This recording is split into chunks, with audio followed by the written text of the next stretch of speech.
What is this? Is it going? Oh, it's going! Alright, look at that. We are fancy and we are live and we are doing all those things, and I'm closing my window so we don't have that going on.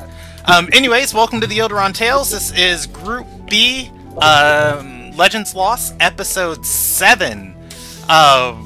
We have a almost full party tonight. Alo will be joining in later in the evening. When we last left off this group, you guys had a pretty pleasant session inside of the streets of Sky's Reach. A adventuring party came to the university. They were hired to bring somebody to Sky's Reach, and on their travels here, they found another job from the headmaster of the university, recovering the items that were lost. You guys spent the day assisting them in their investigations, and then you also discussed a game plan about what to do and how to go about finding Winrona and tackling the Shatterer that has been placed in front of you guys. It is the evening of the 24th of Priestess. And we're just gonna start off right from where we left off. So, you guys were. Oh, hey, I didn't want to put you guys there. That's the wrong thing. There we go. That one. You guys were inside of a tavern in Honor's Reach, and while you were there, Rahim, Radafir, Hillen, Anthelar, Lauren, Dixel was interrogating a smuggler. He stabbed the man through the hand, threatening to take more of his hand, and finally the man confessed that he'd been working with another group of smugglers who took over his operation at the docks. After getting this information, Rahim had already promised him a drink and said for him to go outside and get healed by Rahim's medic, and then they would drink together before you guys were off on your business. Hauzik is inside the bar with Thyri and Rahim sitting at the table. Mealy is posted up at the door. She is just kind of watching over the establishment. The man is weeping and holding his bloodied hand and walking towards the door. As Hauzik and Thyri are sitting there talking, the last thing Hauzik said to her was commenting that, she can't approve of this. And Thyri has two personalities inside of her. One of Thyri and one of Justice. And she said Thyri feels uncomfortable with it, but Justice feels it had to be done. Anyways, as Hauzik and Thyri are whispering to each other, Rahim is going to pull out a scroll and he's going to unravel it and show it to Hauzik, and signed at the bottom of it is his name, and he says, "Friend, don't look so pale. I have blue contract. It's not illegal." I inspect the contract. How legal does it look? This is a blue contract of a Lilnagai. It gives him the authority to operate kind of like a Justicar, much like how Lyra does. Like, she's able to execute judgment when he is in specific areas of a Lilnagai and contracted to do so. Alright. Seems official to me. Wait. Brandon, yes. What was the... Let's see, excuse me 1 second. I hear an echo. I can hear myself through someone else's mic. Who the fuck else do you think it is? It's probably Yes, me. that to say I had you it's, muted though. It's Rob on my screen. Okay. So if Rob can turn down the thank you. Like it's hard to talk when you're talking over yourself. Anyways, what was the last bit of information we gained? Like, where was our next stop going to be? Because I completely forgot. He gave up the operation. He said that he had a operation down by the docks that he used to run, and another group of smugglers moved in and took it over. And I'm pretty sure Raheem told him to tell everything to Tessia as she was healing him. Okay. So I turn to Raheem and go, so you're going to be doing this at the docks as well?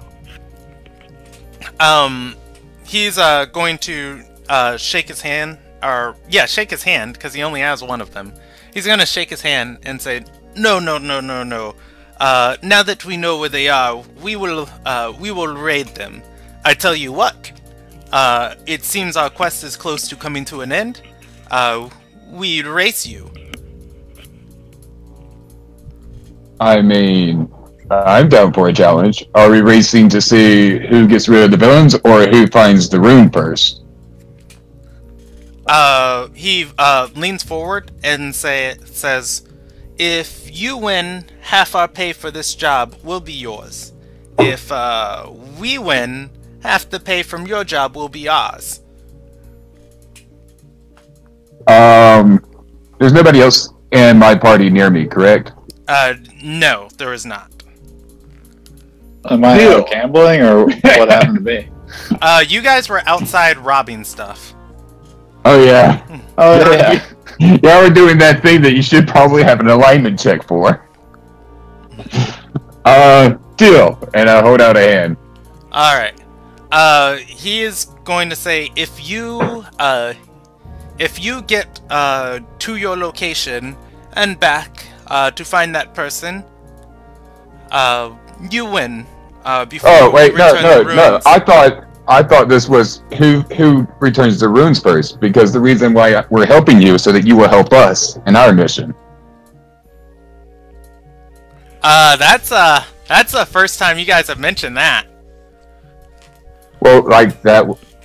So, spoiler alert, that was the goal. That's the reason why we were helping you find the runes, find your guys. Because we have no idea where we're going yet. So you're way further along in this. I thought the competition was who completes your mission first. A very confused Raheem is going to say, but I watched you make plans in the end. You guys, stopped and talked about, and he says, traveling to, North Shore? Yes, and you have to travel to the pier on the other side of the city. Like, you're going to have a huge advantage. He nods and says, but smugglers are like rats. It's like looking for a needle in a haystack. Well, we're looking for an undead goddess / boogeyman. There's a lot more. There's a lot less. There's like one particular needle and a lot more hay.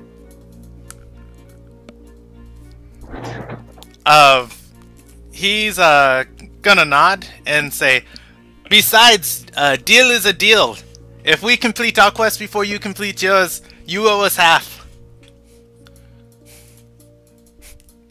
I'm gonna turn to Thyri and go, is Justice say getting conned out of money a good idea?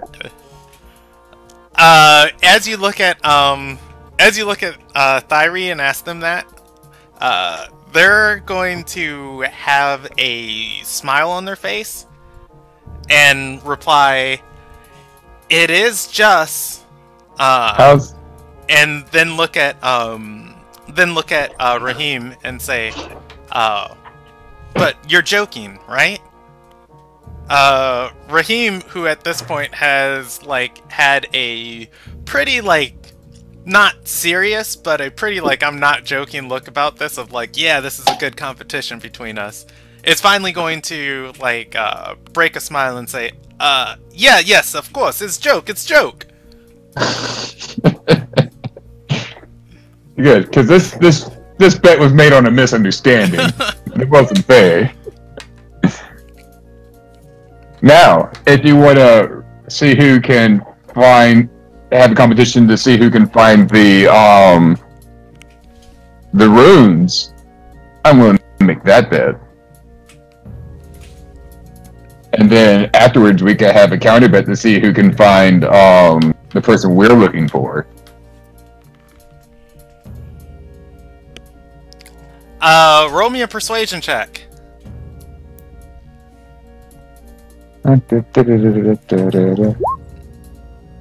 22. Yeah, as you're sitting here talking, man, Raheem is considering it, and says, and so if we win, we still get half of your job's payment? Yes, and if we win the first half of the bet, we get half of your job's payment.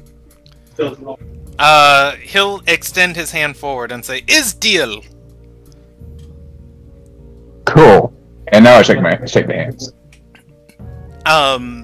He shakes it vigorously and says, "Come, let's bring pleasing satisfaction to your companions."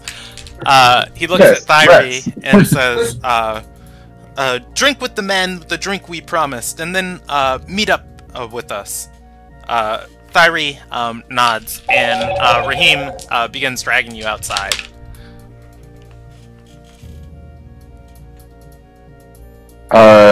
What spectacle do we see as we walk outside? Alright, so everybody else outside, Urkus is sitting at the door next to Tessia. I assume watching his companions loot this caravan.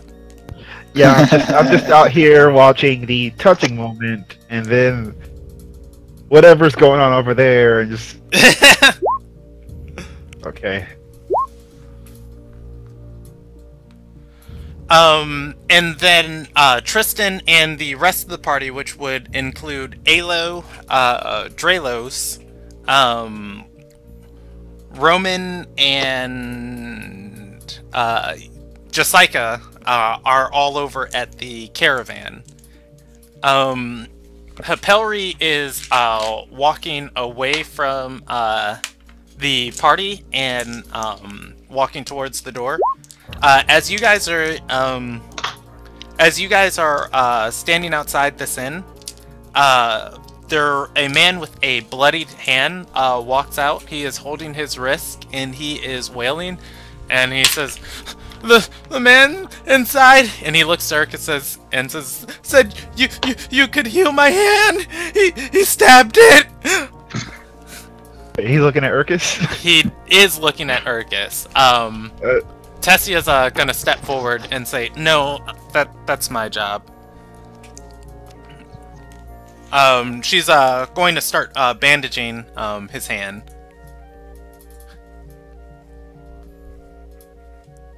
What happened?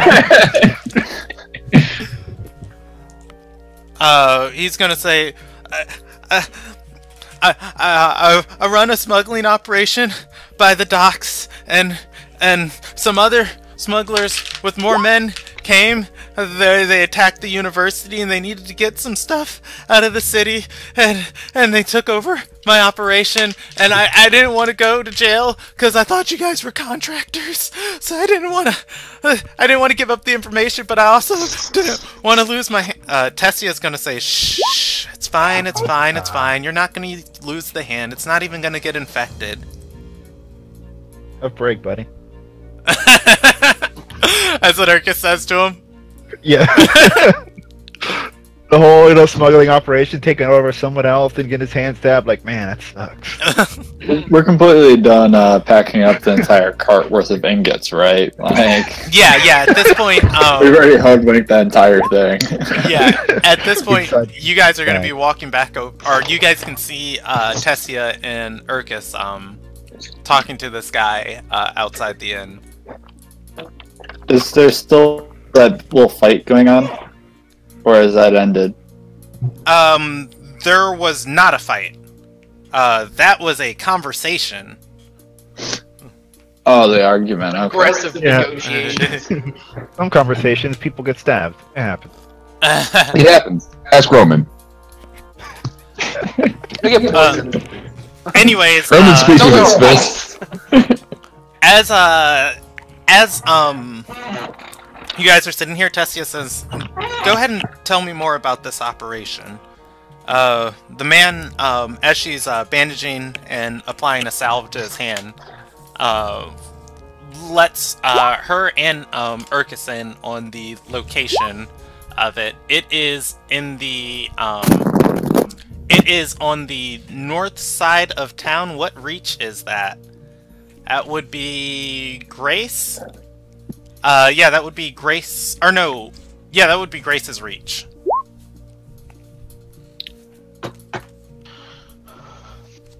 Oh, I'm sorry. I'll circle it on the map. Yes, please. So, Grace, Elegance, Honor,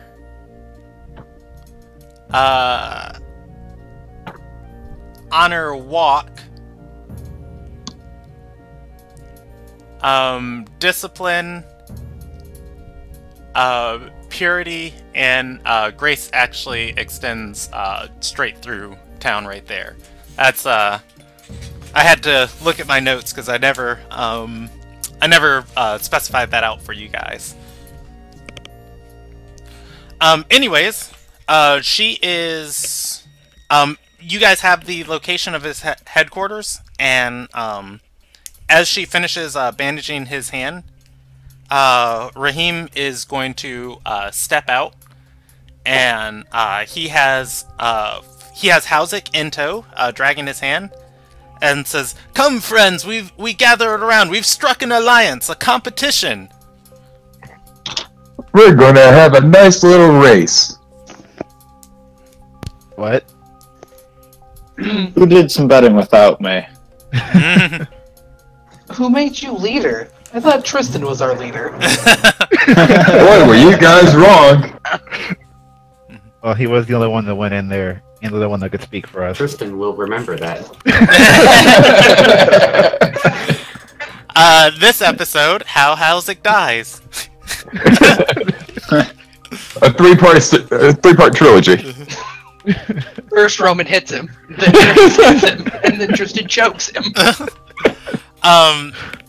Anyways, the man is going to see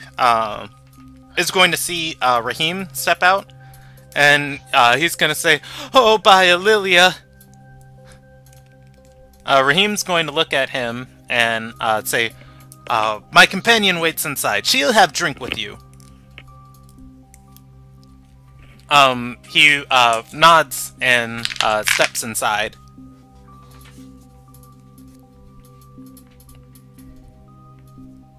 Alright. So, anyways, the deal is whoever finds the rune first gets half of the other's prize monies. There's, Alright, ready to go right now? I'm ready. There's prize money. Yeah, you know, the reward for completing the mission. You mean the job they're getting paid for that we're not getting paid for?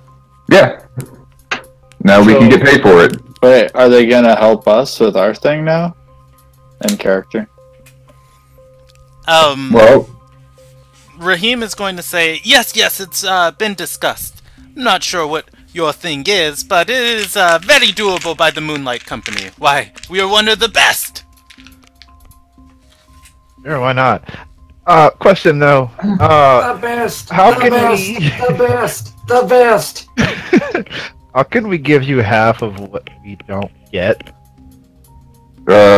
we will get rewarded. Okay, so even if we don't win, we still get rewarded. We just give them half. Yes. Out of character, isn't it we get half of their stuff, and then if they do better than us in the next one, it's half of what we got for that mission? Yeah, but if we do, I feel like Jordan is explaining this poorly. No. Raheem, when you guys first met Raheem, you guys were talking as an adventuring party about the thing you had to take care of and how to go about and do it. And you guys were like just... he stepped in, introduced himself to you guys all started talking, and then, like, as you were talking to him, you huddled together and started making this plan. So he was like, oh, they have a quest. Well, we have a quest too. We'll go take care of ours, and that's when he left. and then we followed him. Yeah. Well, no, he came back to get you guys, because you asked to help him out. And so he came back to get you guys, and now that he's closing in, he said, hey, let's race. You guys already, made your plan to do yours. If you finish first, we'll give you half our pay. If we finish first, you give us half your pay.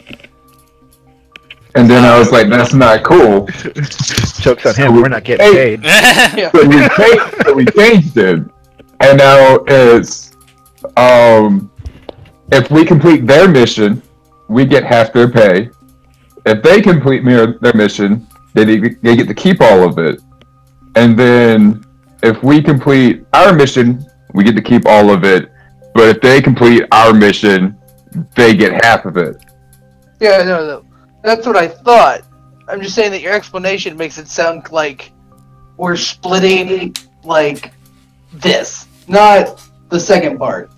Not, like, just the thing with the room. No, Whatever, we'll do it live. Like, we're gonna con him out of money anyway. The only reward for accomplishing our mission is not dying. I mean, we might get something for not dying. Yeah, but it's all implied. Or it's implied, it's not explicit. Oh yeah, definitely. Like, they reward peeps that do cool stuff for the world. Or not, who knows?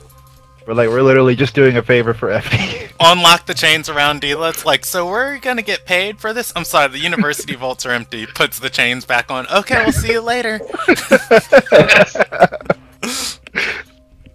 We're working with Olivia now. Only she can defeat the one-armed man. The true villain of this campaign. Alright, so, are you guys, going to head off towards the, docks?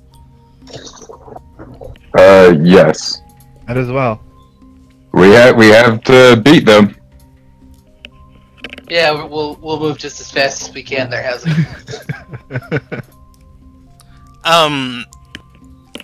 As, you guys, head off, as well. Raheem and Tessia are going to...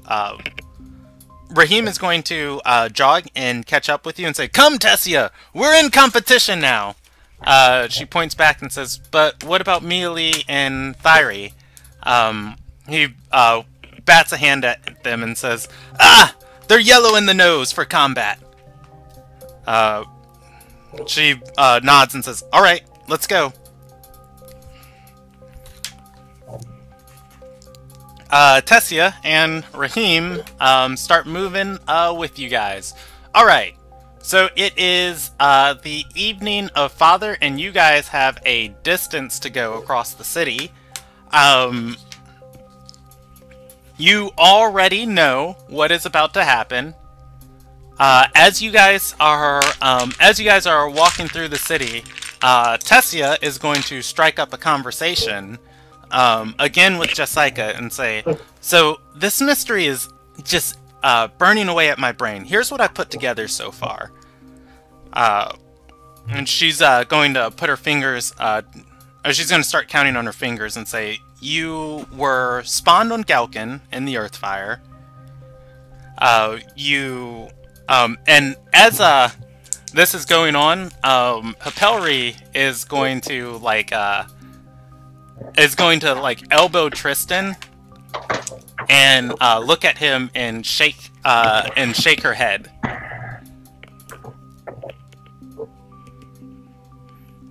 If Tristan doesn't say anything though, Tessia's just going to continue, and she's going to keep counting on her fingers and say, "You were born on spawned in the Galkan Earthfire. You at some point met a phoenix. The goddess of fire, who campaigns through the continent, found you and brought you back to Galkan, and you wear the title of Redeemed.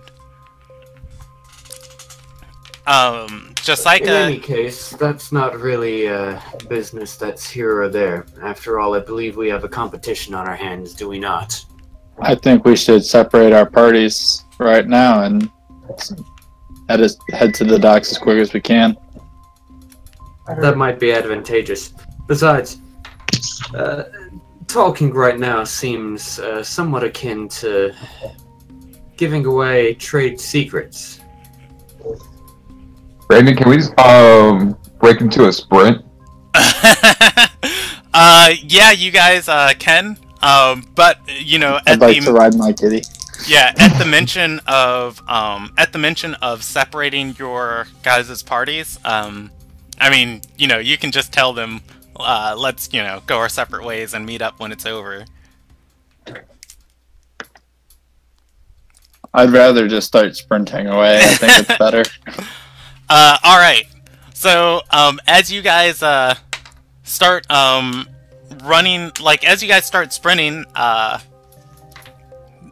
Rahiman's going to, take off in a sprint too.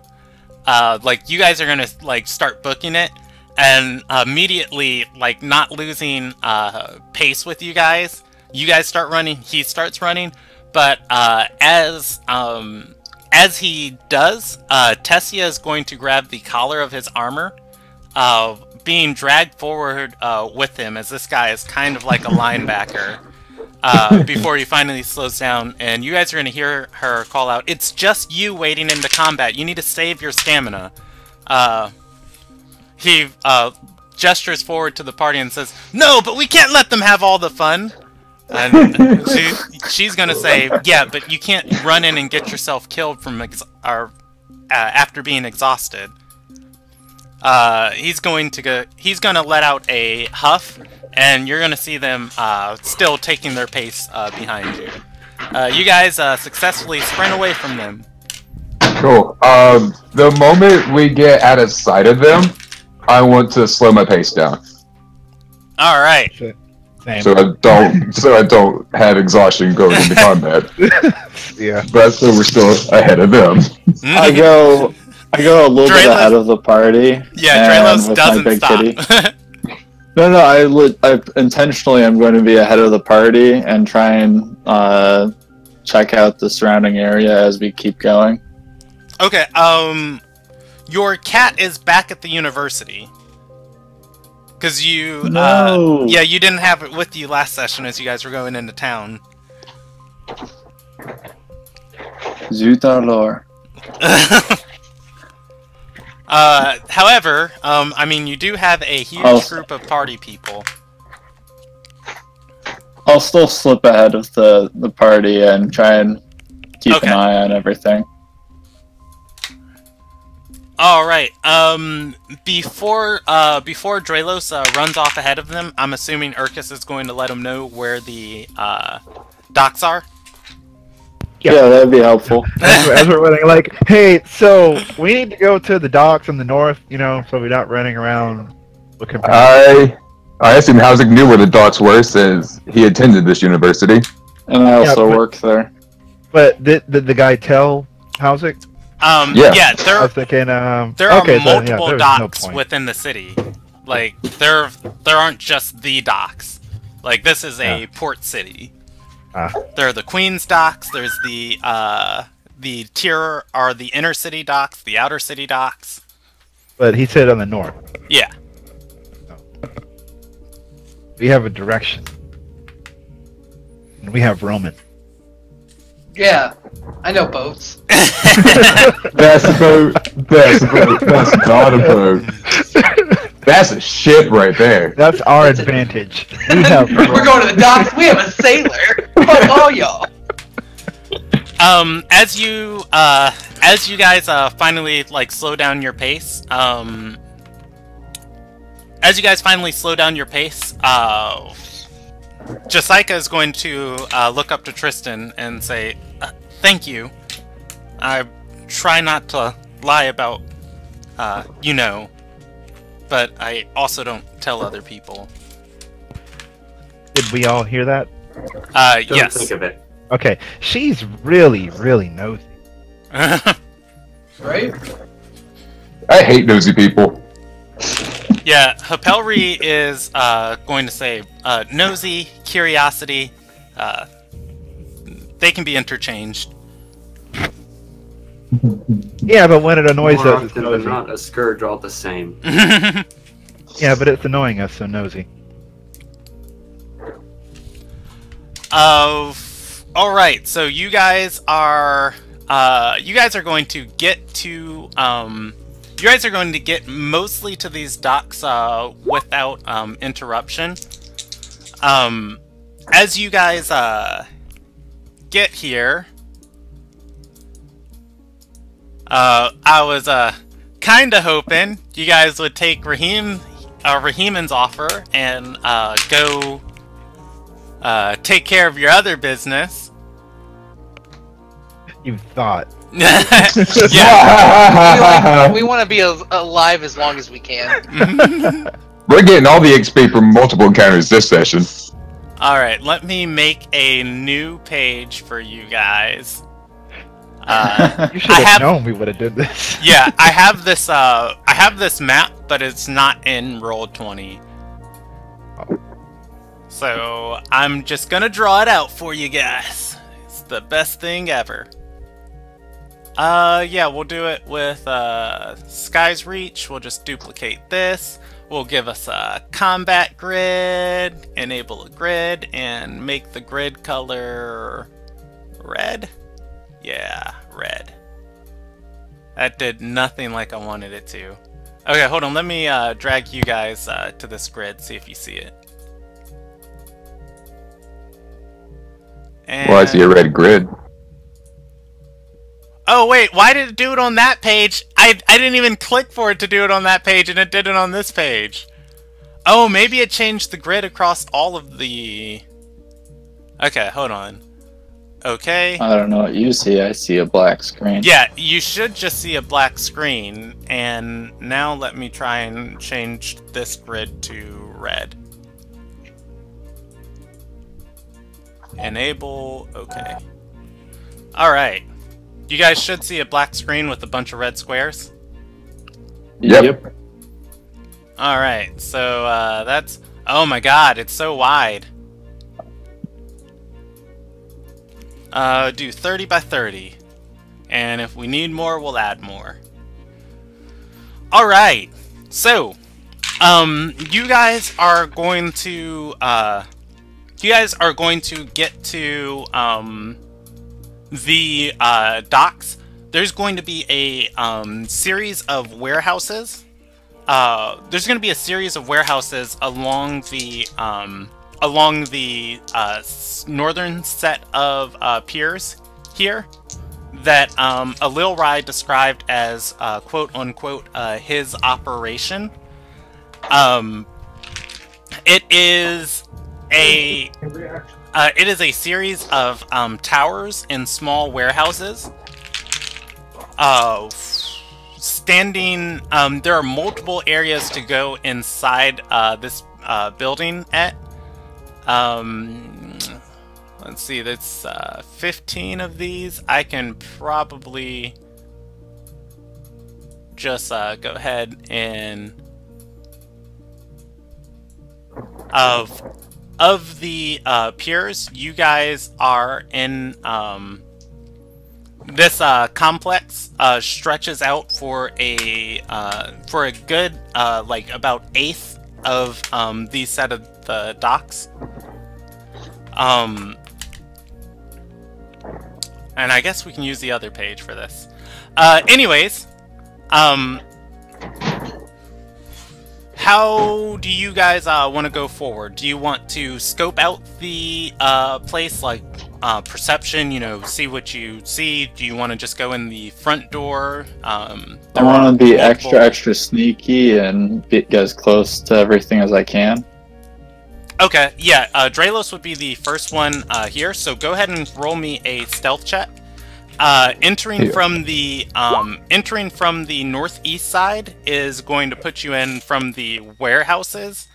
Entering from the south side, any part of the south side, would put you in from the pier. And entering from the west side would also put you inside of the warehouses. And we're going from the north side or from the east side?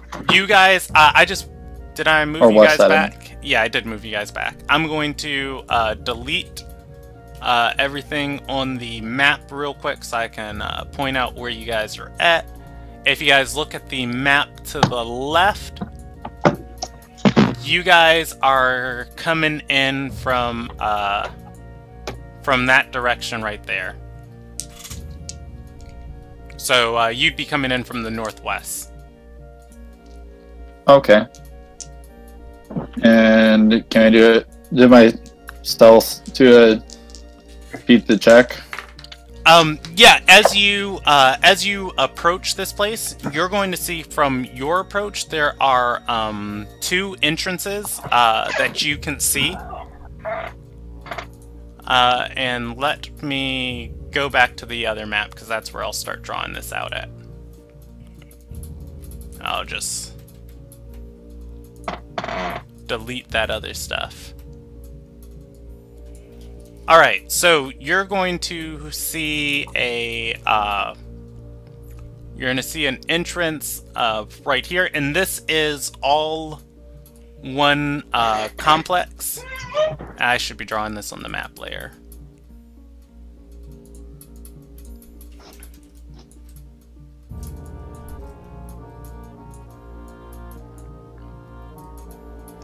Send to the map layer.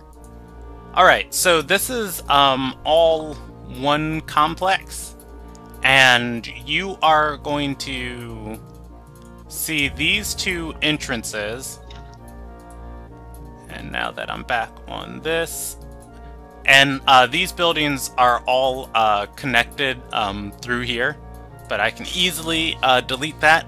You see 2 guards posted up at the southern entrance, and you see 1 guard posted up at the northern entrance. Is the door with the 1 guard on the top of the screen, right? Okay. Yep. Right in plain sight. Okay. There is enough people moving on the streets here, and just general empty stands, and some people still selling goods this late, that you can get close enough to look at these people without just revealing yourself. Okay. And do I see anything helpful about how they're posted? Are they heavily armed? These guys look like hired mercenaries. Ooh, excuse me for eating cookies on the mic. They look like hired mercenaries. They look like they are tailored to take a fight. Okay. Which means we have a little crash there. Mm-hmm. While I wait for the rest of the party to join, I'm going to kind of hide behind a wall and poison my dagger. Alrighty. The rest of the party, you're going to see the rest of the party approaching on the street. The rest of the party is going to get to the series of towers and warehouses, and see. And you guys are going to see, of course, what I just described, the singular south entrance, and then the northern entrance. Some of these buildings are made of wood, and some of them are made of stone. It doesn't look like they were all built at the same time. However, there are multiple like varying height buildings, and they're all interconnected. You guys are looking at the northwest part of the complex.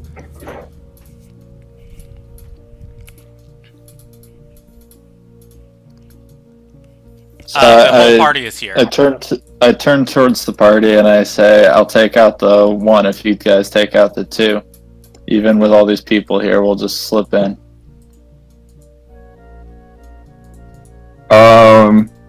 How about you just take out the one, and then we'll all slip in through that entrance. I want them to raise the alarm. Well, 3 dead bodies is a lot more of alarm than 1 dead body. Okay, I'll just kill the one and everyone can slip behind. As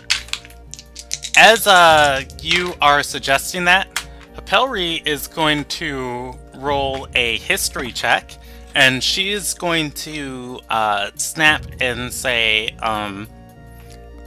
I took some legal classes when I was getting ready to join the Risen. If you don't have a blue contract in a Lilna guy, you can't kill while on a job.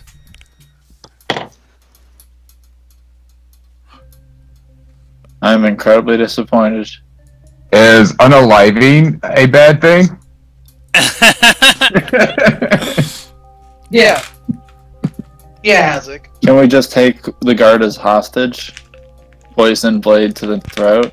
We don't have to necessarily kill him. Well, I mean, we could just. Or out. I got this. I'll cast hold person. Everybody else goes in. How does that sound? Are you knock gonna- him out? Yeah, let's knock him out. And then I'll stab him. No. Okay, fine. We'll knock him out. Make it as complicated, you know? You just Uh, do until he stops. I mean, Roman's right here. He can just punch him. Yeah, that's what I do. Alright, then Roman, you can do your thing. Alrighty. I mean, also, we can't kill him. Pelry, does that mean we can't injure them? I mean, it's a bar fight. Yeah, Pelry's going to respond. Blue contracts allow you to operate with immunity to the repercussions of the law. The actions you take when contracted are judged against your employer. So, Roman, go punch him. Yeah, I guess gonna. Why am I the only one that's gonna go punch him? I mean, is this a stealth problem? You know, I can get a sneak up on him and just choke him out.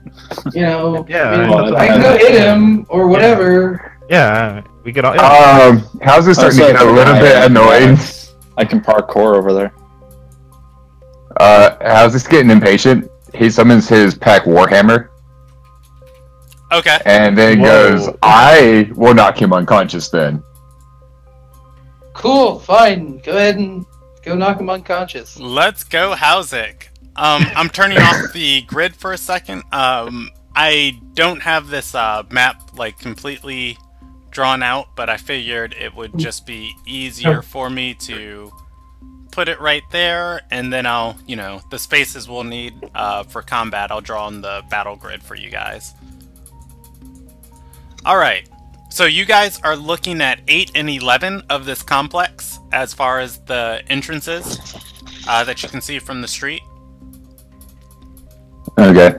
The first thing I'm going to do is cast Hexblade Curse on him. Alright, you're attacking the northern guard? Well, I mean, I placed the curse on him first. Okay. I haven't come out of hiding yet. Well, yeah, you guys didn't roll me a stealth check. You're Well, I curse him. It doesn't say whether I have to do anything for Hexblade Curse. So I don't know if he realized he's even cursed. Okay, let me read the text of it real quick, and I can give you a ruling on that. Xanathar's Guide to Everything. Oh, hey, let's see. It's a bonus action. Choose one creature you can see. The target is cursed for 1 minute. The curse ends early if the target dies, you die, or you are incapacitated. Can use it. Until the curse ends, you gain proficiency. Any attack roll made if the target dies. Yeah, so he's not. That curse is more for you. He's not going to be aware of his curse, but I will roll him a perception check. You're going to see him start to look around.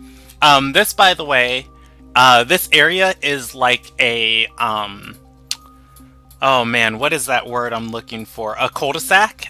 There's a small fountain in the middle here where these vendors and different people are gathered around to push their final goods, to the foreign markets.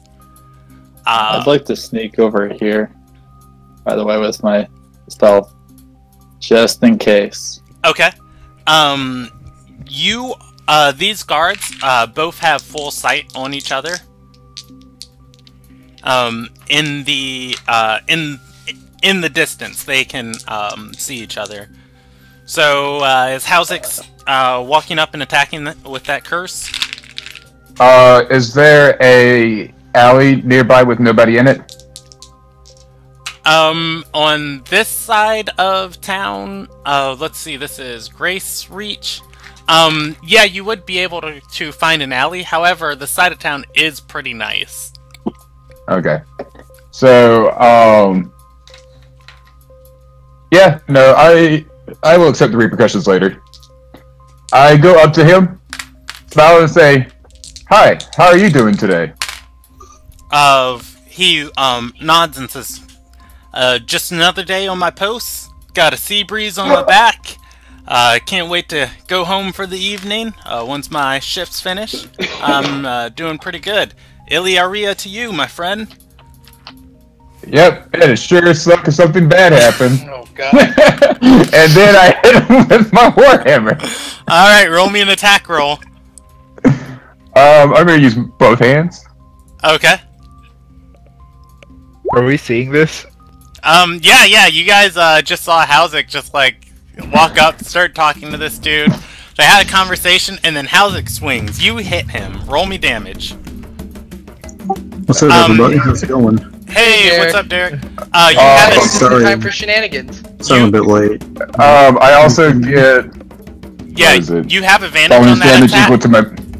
I also get bonus damage equal to my proficiency mod. Okay. So that's 11 plus my proficiency mod. You have advantage on that attack, and then you also critted because of your curse on him. Oh no! The child. Oh yeah, that's right. So, No. No. Crit, isn't that? No, that was 12 a plus 12. 7? Yeah. Like, you If know, I roll a rolled a 19, not 19. Get a 19. oh, But okay. that being said, I do have to roll twice. Yeah, so you do give have me a advantage. Alright, let's see what that That is. was a 14. Okay, You 14. have killed this man. You have killed this man. Alright, so I didn't do it this time. you deal 11 plus 3? Yep. Alright, so you're gonna deal 15 damage to this guard, slamming him down to the pavement. He is still alive and barely conscious as you surprised him. You guys are going to see. The rest of the party is going to notice Rahiman and Tessia walking into this plaza. And the other two guards from the other door are going to come, running over to you. The man on the ground, holding his head is going to say, "What, the bridge?" Oh, And- good. We made it easier for them. Yeah, I'd like to try and put him into a chokehold. I'm going to motion for everybody else to go to the other entrance, and I will deal with this unless Andreas wants to help me. Can Part of me somebody wants catch to me help up? him. Part of me wants to I'm see what he's already gonna right do. there. Can somebody I'm catch already me up right real there. quick? yeah, Okay, I got you. yeah. So, you guys, Rahiman, I'm gonna pause the music real quick. Rahiman said, to you guys, he thought you already had a quest and you had your plan to, go and execute the quest, and, you guys were just, being friendly with each other. he got to the final stage of his quest and said he wasn't planning on taking care of it right away, and he'd make a deal with Hauzik. Whoever finished their quest first, they would get half of the other's reward. Hauzik thought he was referring to whoever found the runes that Rahiman's looking for. And so they reorganized the deal and decided to that the party would help Rahiman find the runes, and if whoever finds the runes first gets half of the other's reward for their quest, and Rahiman and his people will help you guys later, regardless on finding your person. He doesn't know who you're looking for. You guys were just discussing it in front of him. So, you guys got the location of the warehouses that the smugglers operate out of, and he said, or rather, Hauzik just charged one of the guards at the door and attacked him. I didn't charge him. Well, you didn't charge him. You walked up. Yeah. Walked up. He had a conversation with him, like, "Hey, how are you doing?" Warhammer to your face out of nowhere. There were 2 guards posted at a southern entrance, and they saw this happen. Hauzik just barely didn't kill this guy, and they've. It was non-lethal damage. Yeah, they're running over to Hauzik now.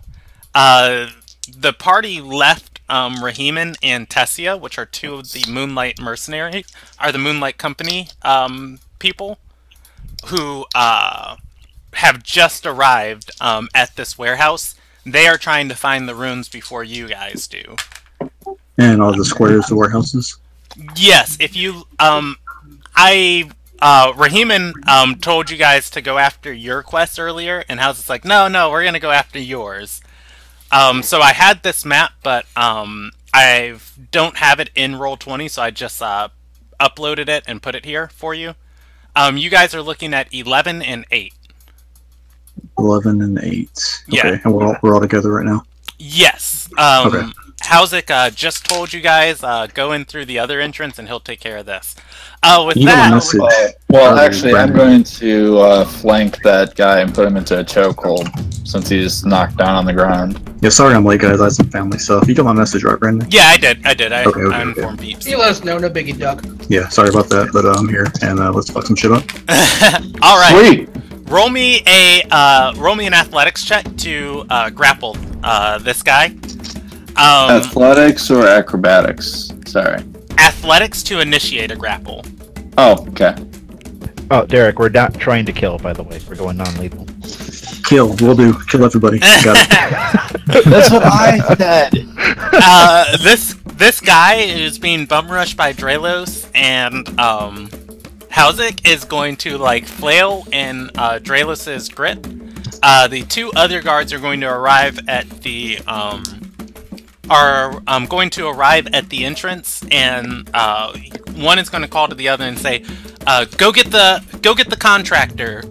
He nods and runs into that door. The remaining Can Hauzik stop him since he's just standing at the door, and the other guy's on the ground non-threateningly? Hauzik's not blocking this. Yeah, Hauzik's not blocking this door yet. No, but what a good attack of opportunity if he walks past me. Like, can I just swing my warhammer as he tries to pass? Yeah, you can. Cool. I want to do that. Alright. You are going to miss him. Damn it. Alright, as he's trying to leave, can I cast Grease on the ground? He has to make a deck save or fall prone. Alrighty. Oh man, this guard is going for it with a 16 on the roll. What's your spell save, DC? 15. Alright, he is going to beat it. The remaining guard pulls out his short sword, wielding it in one hand and a small shield in his other hand. He points it at Hauzik and says, "Cease!" Roman is going to see Tessia tug on Rahiman's shoulder, who Rahiman has drawn his sword and he's running. He started running towards you guys. She points to the open entrance. And Rahiman instead sheaths his sword, kind of looks around, and then walks towards the entranceway. Why is nobody else walking towards that entranceway? There's a lot going on right now. You told us to go fight the other guys. No, I told you to go to the other entrance! Because I was going to take care of the other guys. Oh. Look, we need to go follow Raheem, because if this is a contest, I'd like to win it. Win it? Yeah. And Howzik can deal with this. He's a capable guy. Alright, fine, let's go. So come Alright, on, group up. If you see something, say something. Look at you, Jessica. Jessica, who is on her P's and Q's now, nods to you. Raheeman, as you guys walk through the door with Raheeman, he keeps one hand on his sword, and he says, "Look alive, my friends! You've sounded the alarm. If the contractor comes, I want him." Sure, you can do that. We actually Cool. can. We'll beat up the grunts. Roman will take this time to bust out the knuckles. All right. Hey, so Howzik's engaged in combat with 2 people. So is Dralos. Yeah, you guys had a surprise round. What do you guys do in the second round? I'm going to hit the dude with the sword who's pointed at my face with my warhammer. Alright, I already rolled them attack rolls for... I rolled 1 a contested athletics roll, and 1 a attack roll. So, to keep this guy grappled, first for Dralos, roll me a athletics check. And then go ahead and roll me that attack roll for Howzik. How does he roll... How do you roll a 9 and you still beat him? I think this guy put the dagger to his throat and hold it there, threatening against the 2 other guards to distract him. I love everything about this roll. Alright, somehow pulls it off with a 9. Jordan crits. Yeah. Roll me damage on that attack roll. 19. Oh my goodness gracious. This Not guy... lethal, bludgeoning damage. You are killing these guys. Yeah, this guy, like, Howzik is just going Sammy Sosa, like, on these people's faces with this hammer. And, you are going to knock this guy, you're going to knock the wind out of him as he goes down to 1 knee. They are both still barely conscious. How is he still conscious? Barely. He has 0 hit points, right? Just punch him in the face. No, they are bloodied, but they are, like, they're hanging in there. They each have 20 hit points. God damn it. I'd like to shout in my guy's ear.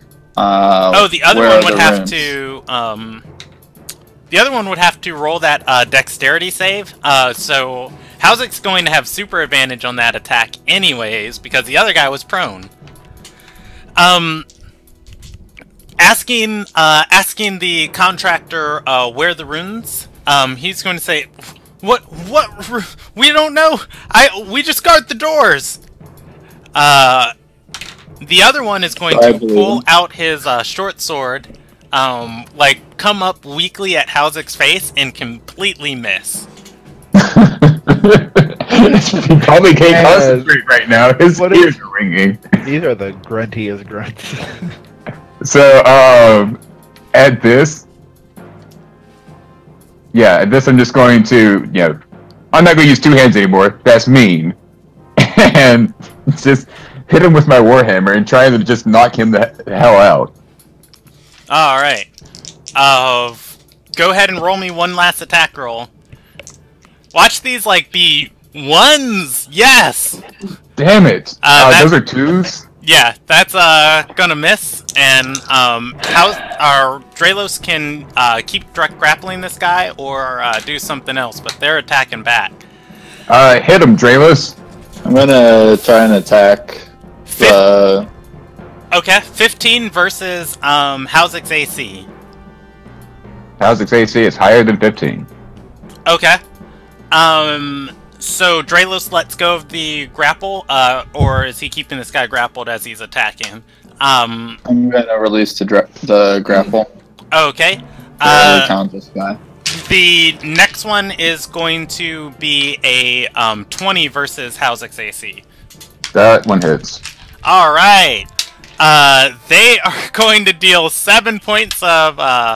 They're going to deal 7 points of slashing damage. The guard released from Draelos manages to get his hand on his short sword and just unsheath it, whipping it forward, catching Hausek by surprise. Damn it. Upsetting. Draelos can take an attack at this guy. He's got advantage. Dagger? Alright, are you using the poison dagger?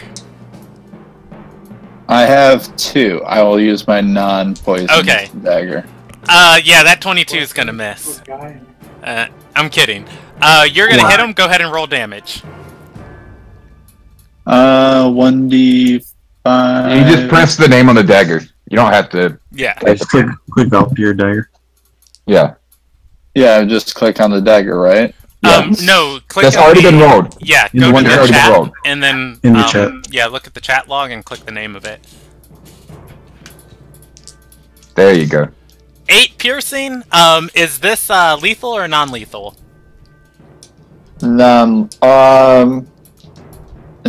plan to be non-lethal. Okay. Yeah, that's gonna come as bludgeoning damage with the butt of your dagger. And that is going to knock him out. Yeah. Buenas bueno. The other one is going to take another attack at Hausek. Hausek can also attack too this round. You guys are exchanging blow for blow. Coolness. 16 versus your AC. Missed. Alright, this guy's having a good time. That's 25. That's gonna miss him, and you don't even deal enough damage to knock his 1 point of HP unconscious. Cool. Now I'm going to run inside the store and motion Draelos to follow. I will follow. Alright, you guys are on 2 separate parts of the complex. This is great! This is exactly what I wanted. Alright. So, the party running in 11. As you guys get inside of this room, you're going to see an area for a secretary of sorts to make business deals. This is if this was during operating hours, presumably this is where a member of the Risen who is working at this establishment would reside. However, this room is mostly empty. It is, however, lit by torchlight coming from the room ahead. This looks like a lounge that you guys are in. Rahiman and Tessia move forward into the next room. Do you guys follow him, or do you try and push ahead of him? This is everybody who's not Hausek and Draelos. I mean, Roman's gonna push ahead. Like, fine, we're doing this raid bullshit. We're raiding. Yeah. Gonna go with Roman. Yeah, I'm a wizard. I'm hanging back, but I'm moving forward with Roman and whoever else is leading. Alright, you're going, as you guys push into the next room, this place is, this door is unlocked. You're going to see a small wooden door, which would be the door that leads to 14, and you're going to see 2 more doors on the far eastern side of the room. This room itself looks like the start of the storage area of one of the warehouses. It smells like straight fish in here, and there are a plethora of barrels stacked nearly to the 20-foot ceiling in this room. There are also different shelves here with more barrels and crates on them.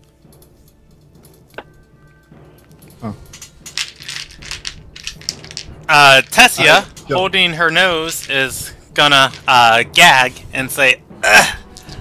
That's why I couldn't work in. This is why I couldn't be a proper field medic. I hate this. Mostly for show, Roman's gonna just take a nice big whiff of all this fish. Be like, I didn't miss this. And then try to open 14. All right, 14 is unlocked. It is a supply closet of sorts. You can see the basic necessities in here of what people like working at this place would need. There are clothing in here. There's some soap, some water skins, some textiles, and other what looks to be like non-magical goods.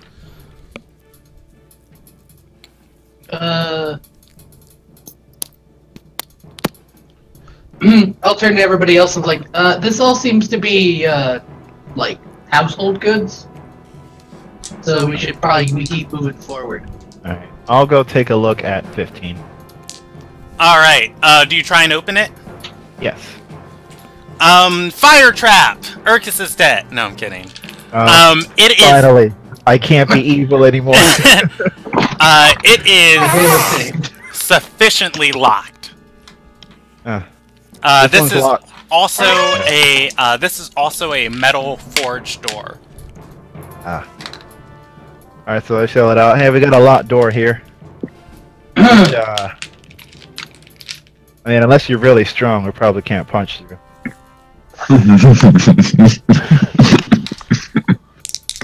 Yeah, no, I'm not that dumb. That's why I said unless you're really strong. Tristan, do you think you can bash the handle off this thing, or should we get Drelos? Probably still outside as far as I know.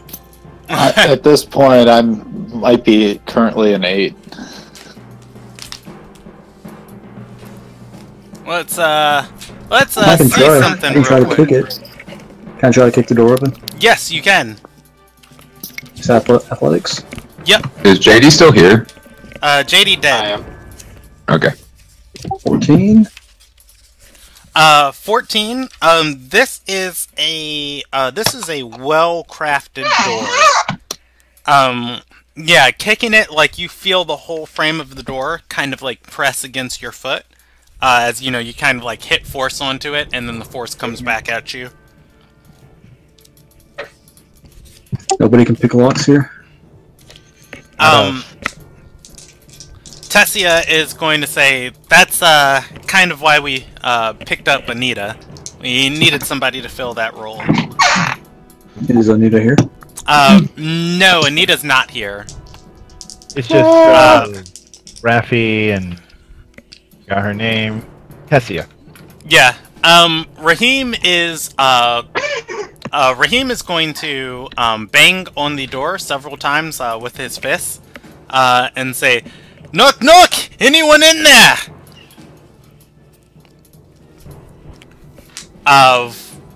So far there is no answer. Tessia shrugs and says, "I'll scout the northern part of the complex."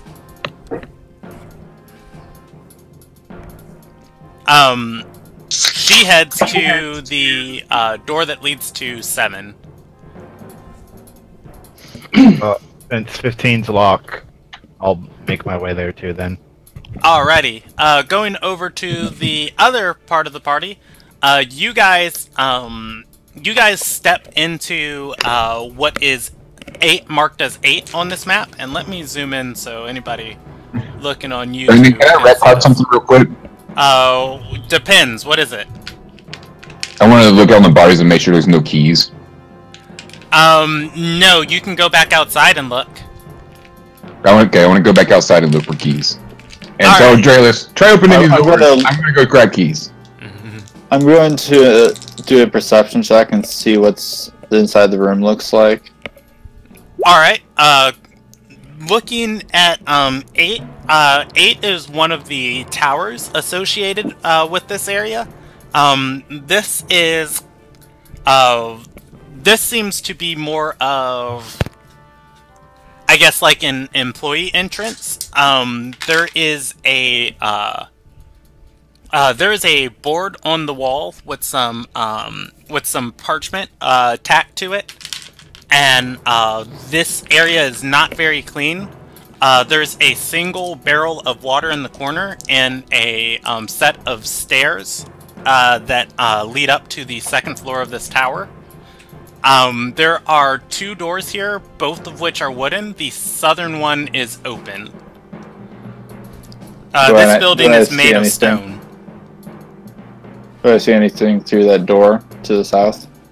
Not much that you can see from this angle. You can see a bit of storage in the other room, in front of you. It looks like there are, metal shelves, in that room. And then you can kind of see that it leads into a bigger area, but, just from your point of vision, you can't see completely through it.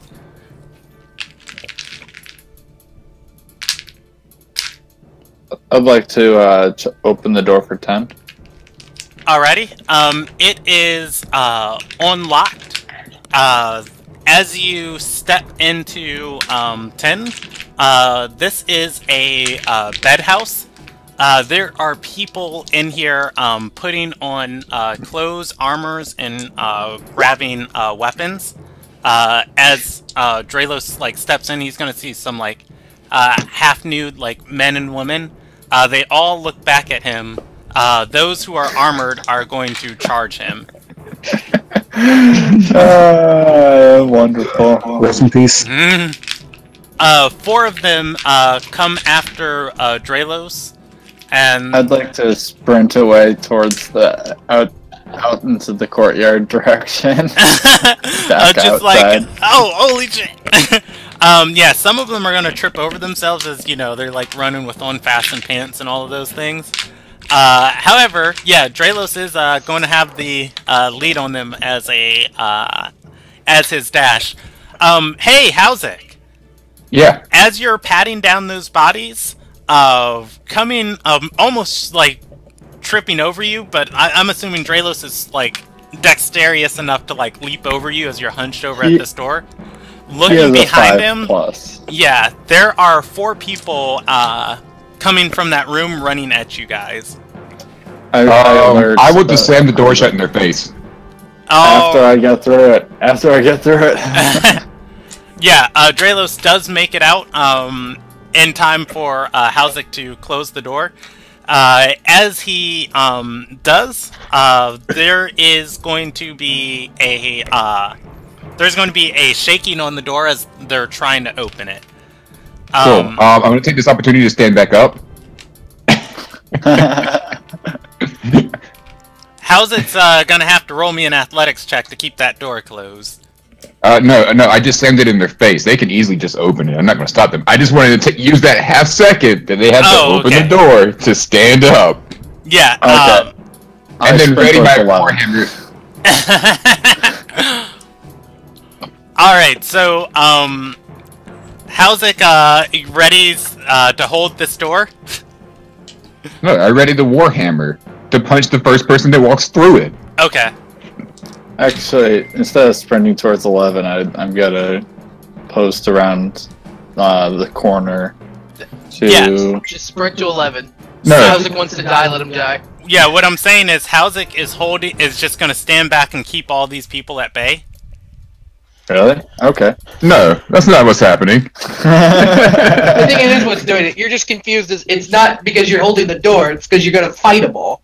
Well, yeah, but I plan for first person to come out, I knock with my warhammer, and hopefully they go down.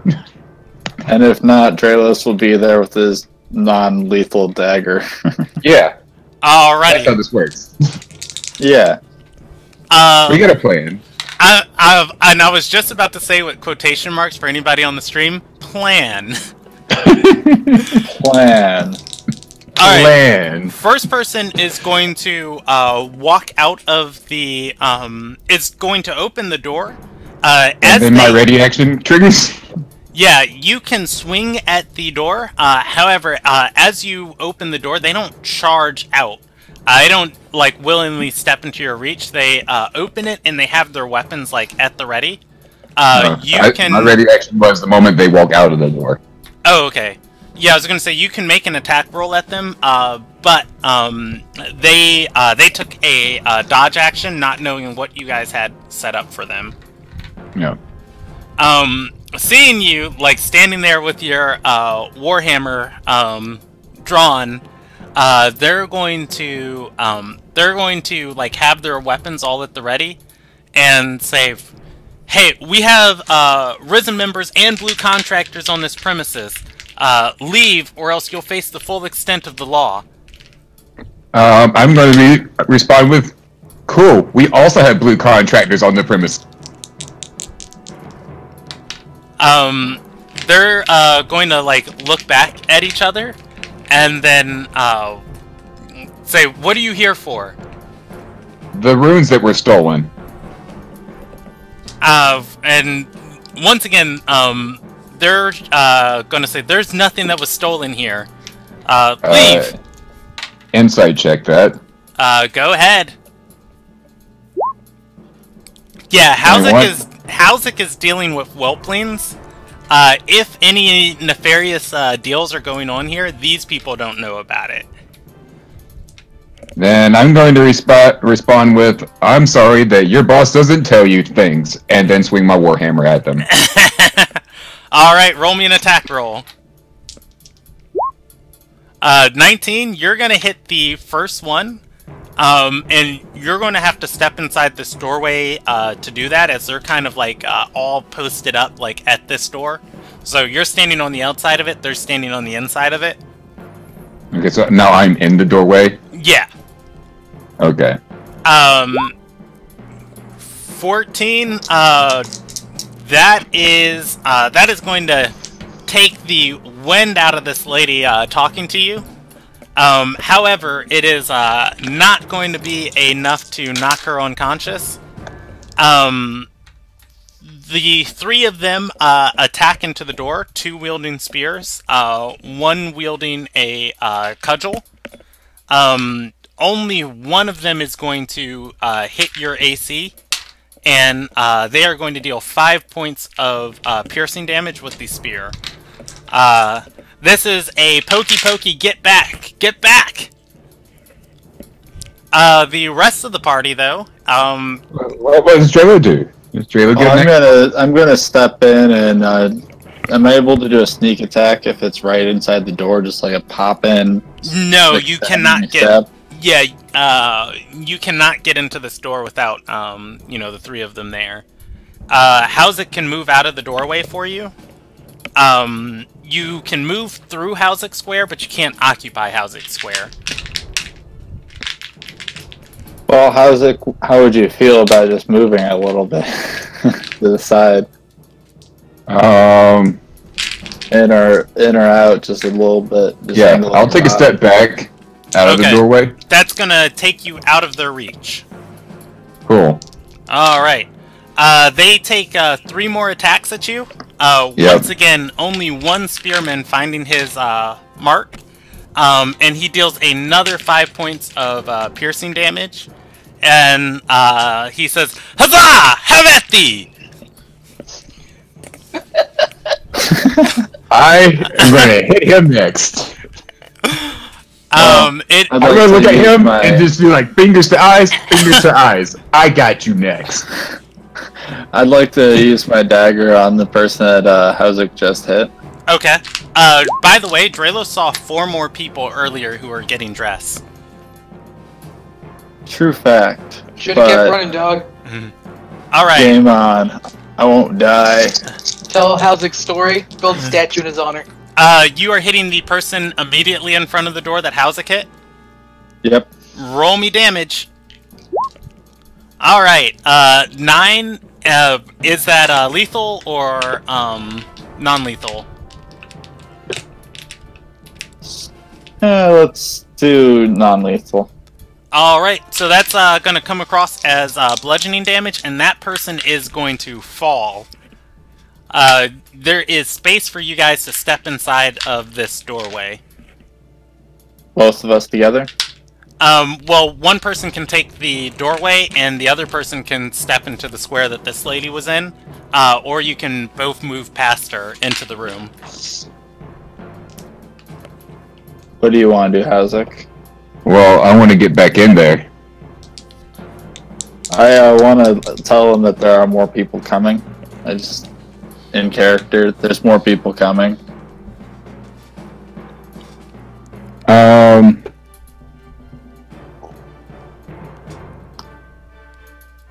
I mean, I'm cool with this. Let's go kill some things. Let's go beat up some people. So, I'm going to step back into the room. Alrighty. And then, as a bonus action, I believe it's a bonus action. Yeah. I'm going to cast Hex on the person who stabbed me twice. Okay, we're going to come back to you guys. And go back over to the rest of the party. You guys step into 7. 7 is another one of those towers that were built onto these warehouses.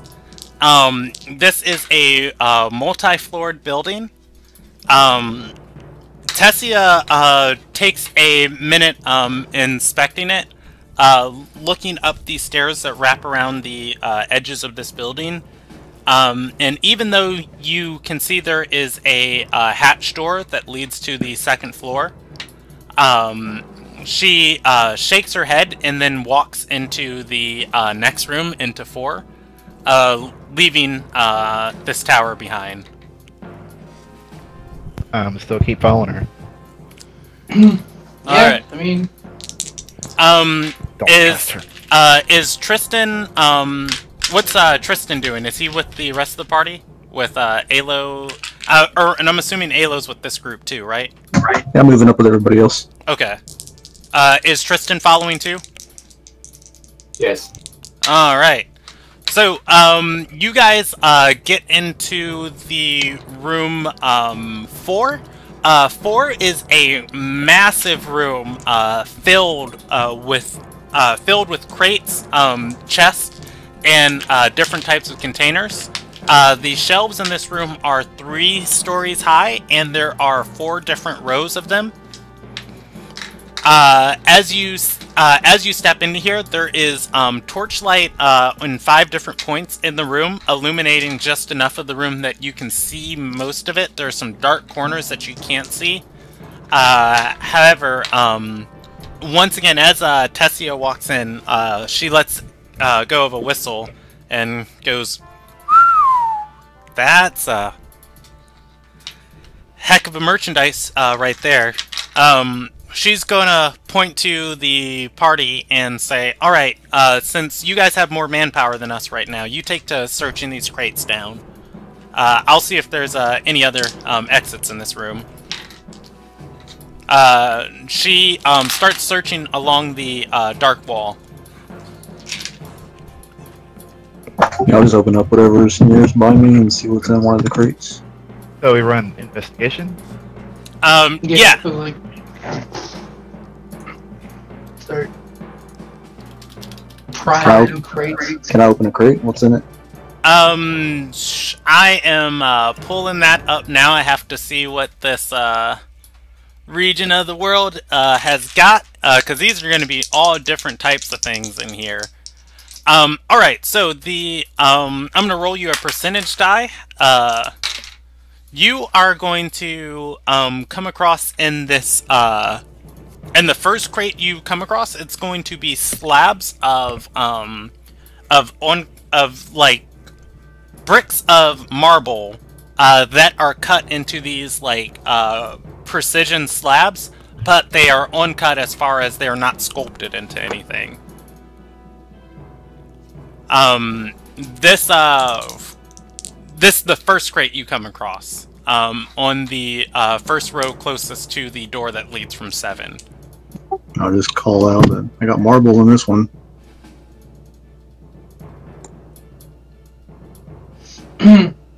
Cool. So who was it that had the bag of holding? ... You mean the bag of holding that's currently holding all 500 pounds that it can? Oh, okay. Sad day. Also, I ain't smuggling marble. It's gonna fly. Yeah, who does that? Lots He of has people. OCD. Gotta you take know, everything. it's- Klepto. I don't need good countertops. Klepto eat. So I'm I'll not go with you down. guys, I I'll just go down like the same stealing. row that Alo's on and start opening like the next crate or the next thing. I'll try a different.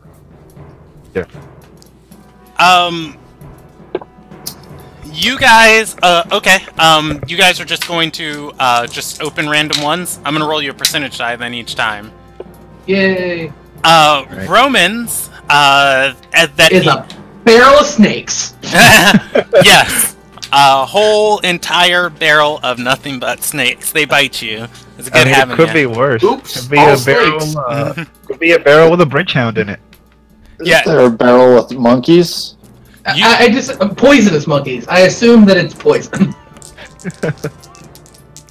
You guys are going to search down, or rather, you're gonna open this barrel, and this one's going to have, this one is going to have a just full like stuff to the brim, with rolls of canvas. Rolls of what? Canvas. Oh, they said cannabis. Mhm. Yeah, cannabis. That would've been way farther. Also, I thought you said cannabis too. I'm like, but 420's next week. Does Urkus pry anybody one else? open? Did you say Brandon? I said, does Urkus pry one open? Yeah. All right. Urkus is. I'm assuming you're gonna take the third row. I was gonna take a different row. Okay, yeah. Urkus is going to. Urkus is going to get to the third row, and he is going to. He's going to find a box filled with rocks with all different types of weaving lines inside of them. Much like Oh, they're- runes. They're rocks with squiggles on them. Yes. Okay, so I'll just shout out, guys. I think I found something. Alright, can I go look at that? Yes. Everybody. Everybody's going to run over to Urkus, and as you guys start looking at these rocks, Hapelri is well. Anybody can make an intelligence check on them. Yeah, Just, I mean, just an Can it int be check? Or, Arcana? oh, well, I care. I don't have int. just intelligence. Yes. not Arcana? You can make a Arcana check on them if you want. You can make any type of checks you want on them. I mean, Yeah, Hapelri is I'll making. make an Arcana check for flavor.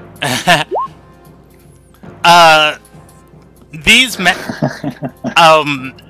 Alos, like, trying to inspect these for magical properties, is going to notice, like, as he's, like, touching these, and they're kind of, like, sapping a little bit out of, like, the feeling of his finger. If anything, these things are, like, negative magic, as they're kind of, like, absorbing magic from him. As you guys are looking at these different rocks, Hapelri is going to say, these aren't the runes, these are rock lilies. These are the rocks from seed lilies. Why didn't I recognize that immediately? Apparently, I was once part of the drug trade. These are them in their purest form. These aren't them as drugs. Yeah, That is that sweet, uncut rock lily. yeah. More And like poppy with poppy seeds. yeah, as you say that, Hapelri is going to say, not every place in the world uses them as drugs. They're a powerful anesthetic.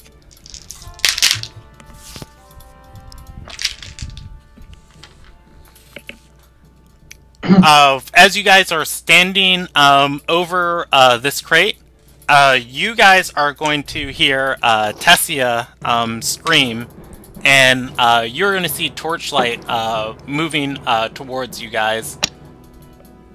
Cool. Does I think we anyone finally get to punch something? Yeah, anyone have dark vision? I do. All right. I do, but I'm not that tough. Yeah, you see Tessia in the darkness moving towards you. She is rushing from the far corner of the crates. As she gets behind your guys' party, she points and says, "Smugglers down there." Is that by the door to number 3? No, she pointed to she pointed in that direction. Okay. Now, are the rows, are they like going from north to south? Yes. Okay. Do they go all the way to the wall, or can you like go around the edge of them? You can go around the edges of them. Okay. So they're like in the center of the room almost, going almost to the walls? Yes. From north to south? Okay. A group of rather unsavory characters step forward with Torchlight to the party. They have a wide smile on their face and say, "You guys shouldn't be poking around here after dark." How many are there? Threat? Let's just see who's under that mask. How many are there? There are 3 of them. 3. That your idea of a threat, buddy? Um, Can I see all 3? yes, you can. Can I cast Enemies Abound on the furthest back one? Let's see. You reach Gotta level make 9 it- and 1 creature. See an intelligence save. Creature automatically succeeds if it's immune to frighten. On a failed save, target loses the ability to distinguish friend from foe regarding all creatures it sees as enemies until the spell ends. All right. Yes, you can. So as these guys step into the Torchlight, one has a long silvered weapon, and it's some sort of sword in their hands. He is holding it. He's not holding it wardingly at you guys, but it's definitely unsheathed, and he kind of has it leisurely held with his hand on the pommel, and then his other hand wrapped around the blade of it. The one in the back, as Alo casts the spell, you're gonna see him kind of like start shaking his head, and he's going to yell, "Get back! Get back, all of you!" He's gonna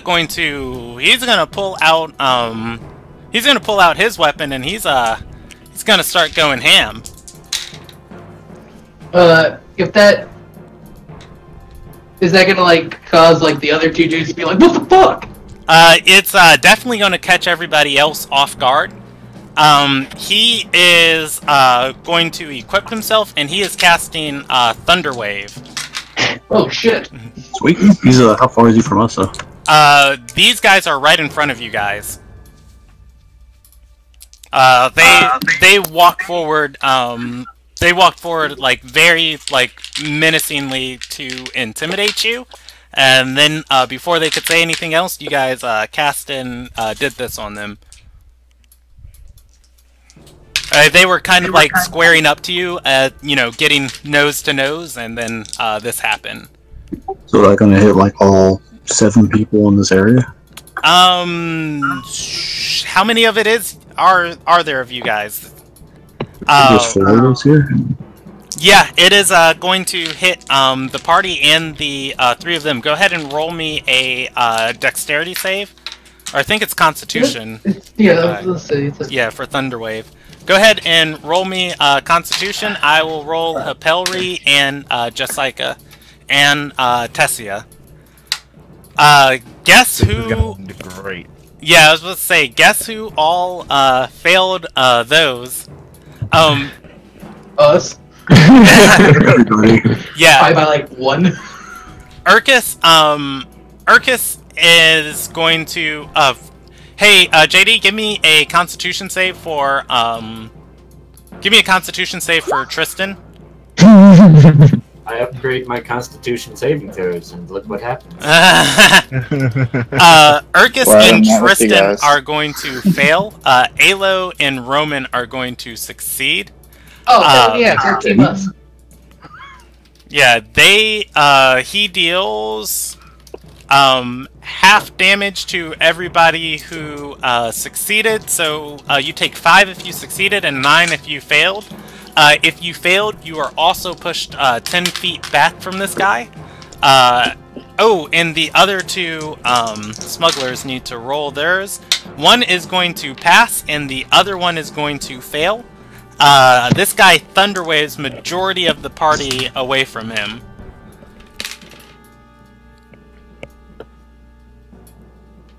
Fantastic. Alright, there are 3 people left around him. He regards all 3 of them as enemies. Roll initiative. Yeah, let's roll initiative. I'm gonna keep up with it on a sheet of paper in front of me, and we'll just go ahead and do that for this guy. Oh my god, those are terrible. Whoa, whoa, whoa, whoa, whoa. Alright, so, I have dexterity. Fire tonight, guys. Okay, cool, Arcus. Arcus is Urkus, gonna laugh at us. Urkus, 1 initiative. The feared guy is going second, followed by Tessia, followed by Hapelri, followed by Jessica, followed by who is that extra die? Oh, the final smuggler. Followed by the final smuggler. Oh, I missed 1 smuggler, and I'm rolling 1 more. 15 is going to go before Hapelri. And then the whole party after that. I'm just gonna write you guys down as a party. Alright, Urkus 1 initiative. Okay. Can't see the map. Alright. Do you want me to move you guys to the combat grid? Yeah. These- Probably have to get- Yeah. I zoomed into this small, tiny little map here. These guys aren't terribly difficult, so it's gonna take me a second to set this up. But let's go ahead and I will be right back. Okay. I won't miss anything.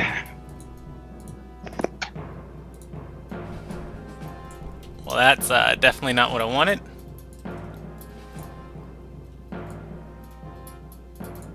If we talk, does that take like a turn, or is it, I remember like it's so many words. We'll 25 can we words swap? for free. Okay, let me figure this out.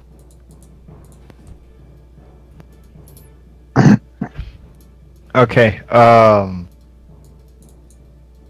So before I shoot any arrows, which really can't be non-lethal, I'd like to say, are we still not allowed to kill?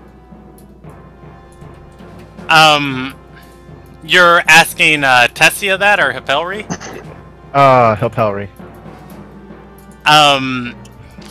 Hapelri is Hapelri's going to yell, defend yourself!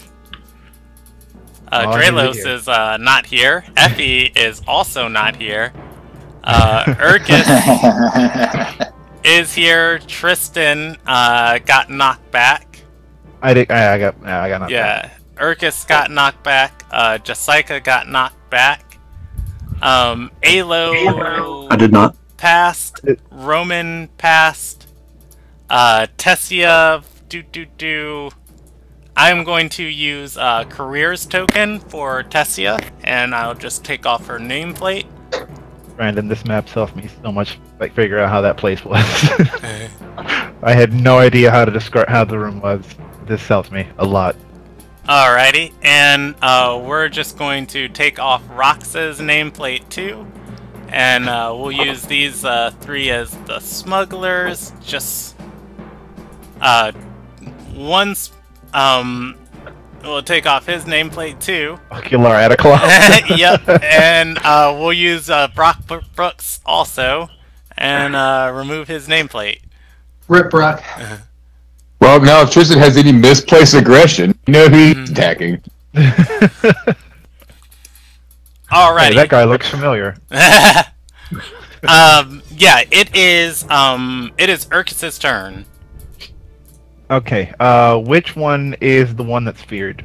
The one in the back, I'll move him up, then I'll move him back into place. Okay, you can take my bird out. Oh, actually, yeah, they're all adjacent to you guys. Okay, so Jason to me. this guy in yellow, that's the one that's feared, right? The purple hair one. No, yeah, the purple one. Move him aside again, and then move him back. Okay. Okay, him. All right. Oh, He's wait, feared. I can ping it. There we go. Boom. Yeah. All right. Okay. Yeah, he regards everybody as enemies. And he is also capable of casting spells. Yay! Don't know who to take out first. Probably him. Yeah, he uses a spell. Go with the target, the guy that's feared. I guess. I don't wanna. Seems like the most dangerous to me, so I'll target him. Okay. Roll. Roll me an attack roll. That is going to hit. Yay! All right, and I do 14. And he can make another saving throw since we did damage to him. Each time it can repeat the saving throw to end. Okay. He is going to fail. Urkus is definitely an enemy. Yeah, he might have helped us if we didn't attack him, but it's okay. No, he seems the most dangerous if he attacks us. Alright, so he's going to take 14 points of damage, that arrow finding its place. Urkus doing anything else? No, I'm fine here, far away. Okay. It is his turn. He's got to. I'm gonna roll him who he is. When the affected creature chooses another creature as a target, from random. Hey, can you guys still see me? Or hear me? Yeah. Okay. I just got a message from Roll20 that my connection to the server timed out, but whatever. I just had the same thing. Yeah. Hey, I'm glad I'm keeping up with half of the stuff on paper tonight. It says you may want to stop doing anything important. Yeah, it's not really possible. Whenever the affected Everything's creature important. chooses another target or ability, must do so at random. So, we've got 3 people.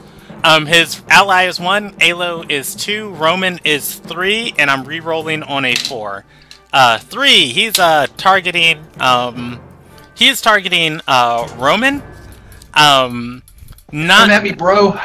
Yeah, once again, not as much of a target as a more just generally terrified. He is going to yell, Get away from me!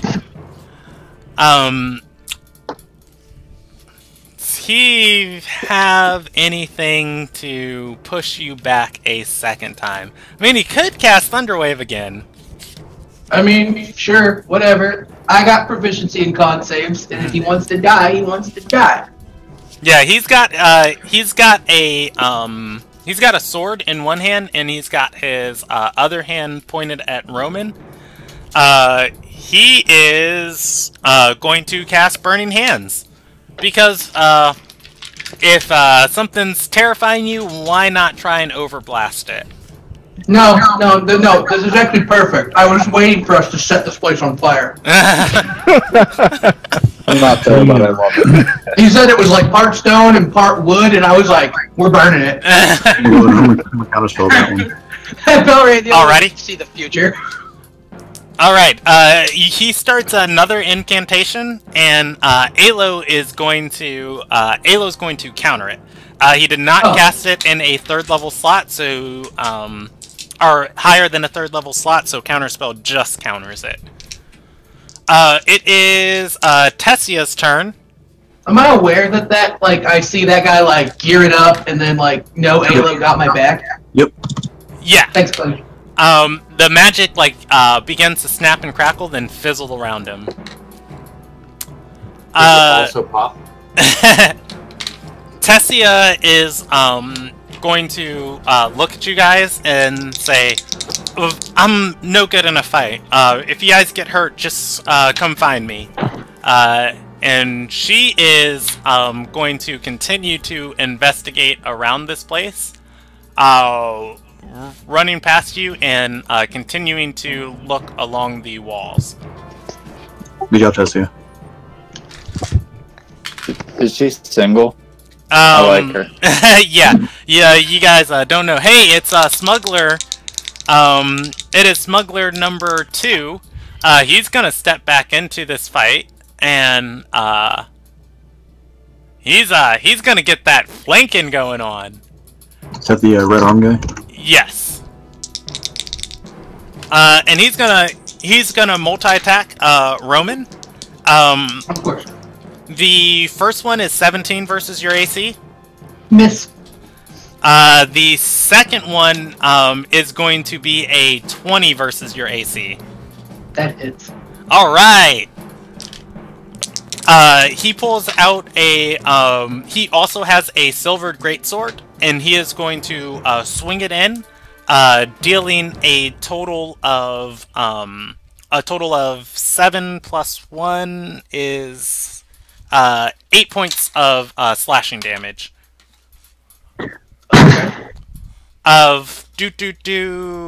It is just Psycha's turn, and she is going to join in this fray. Can I like yell at Jessica?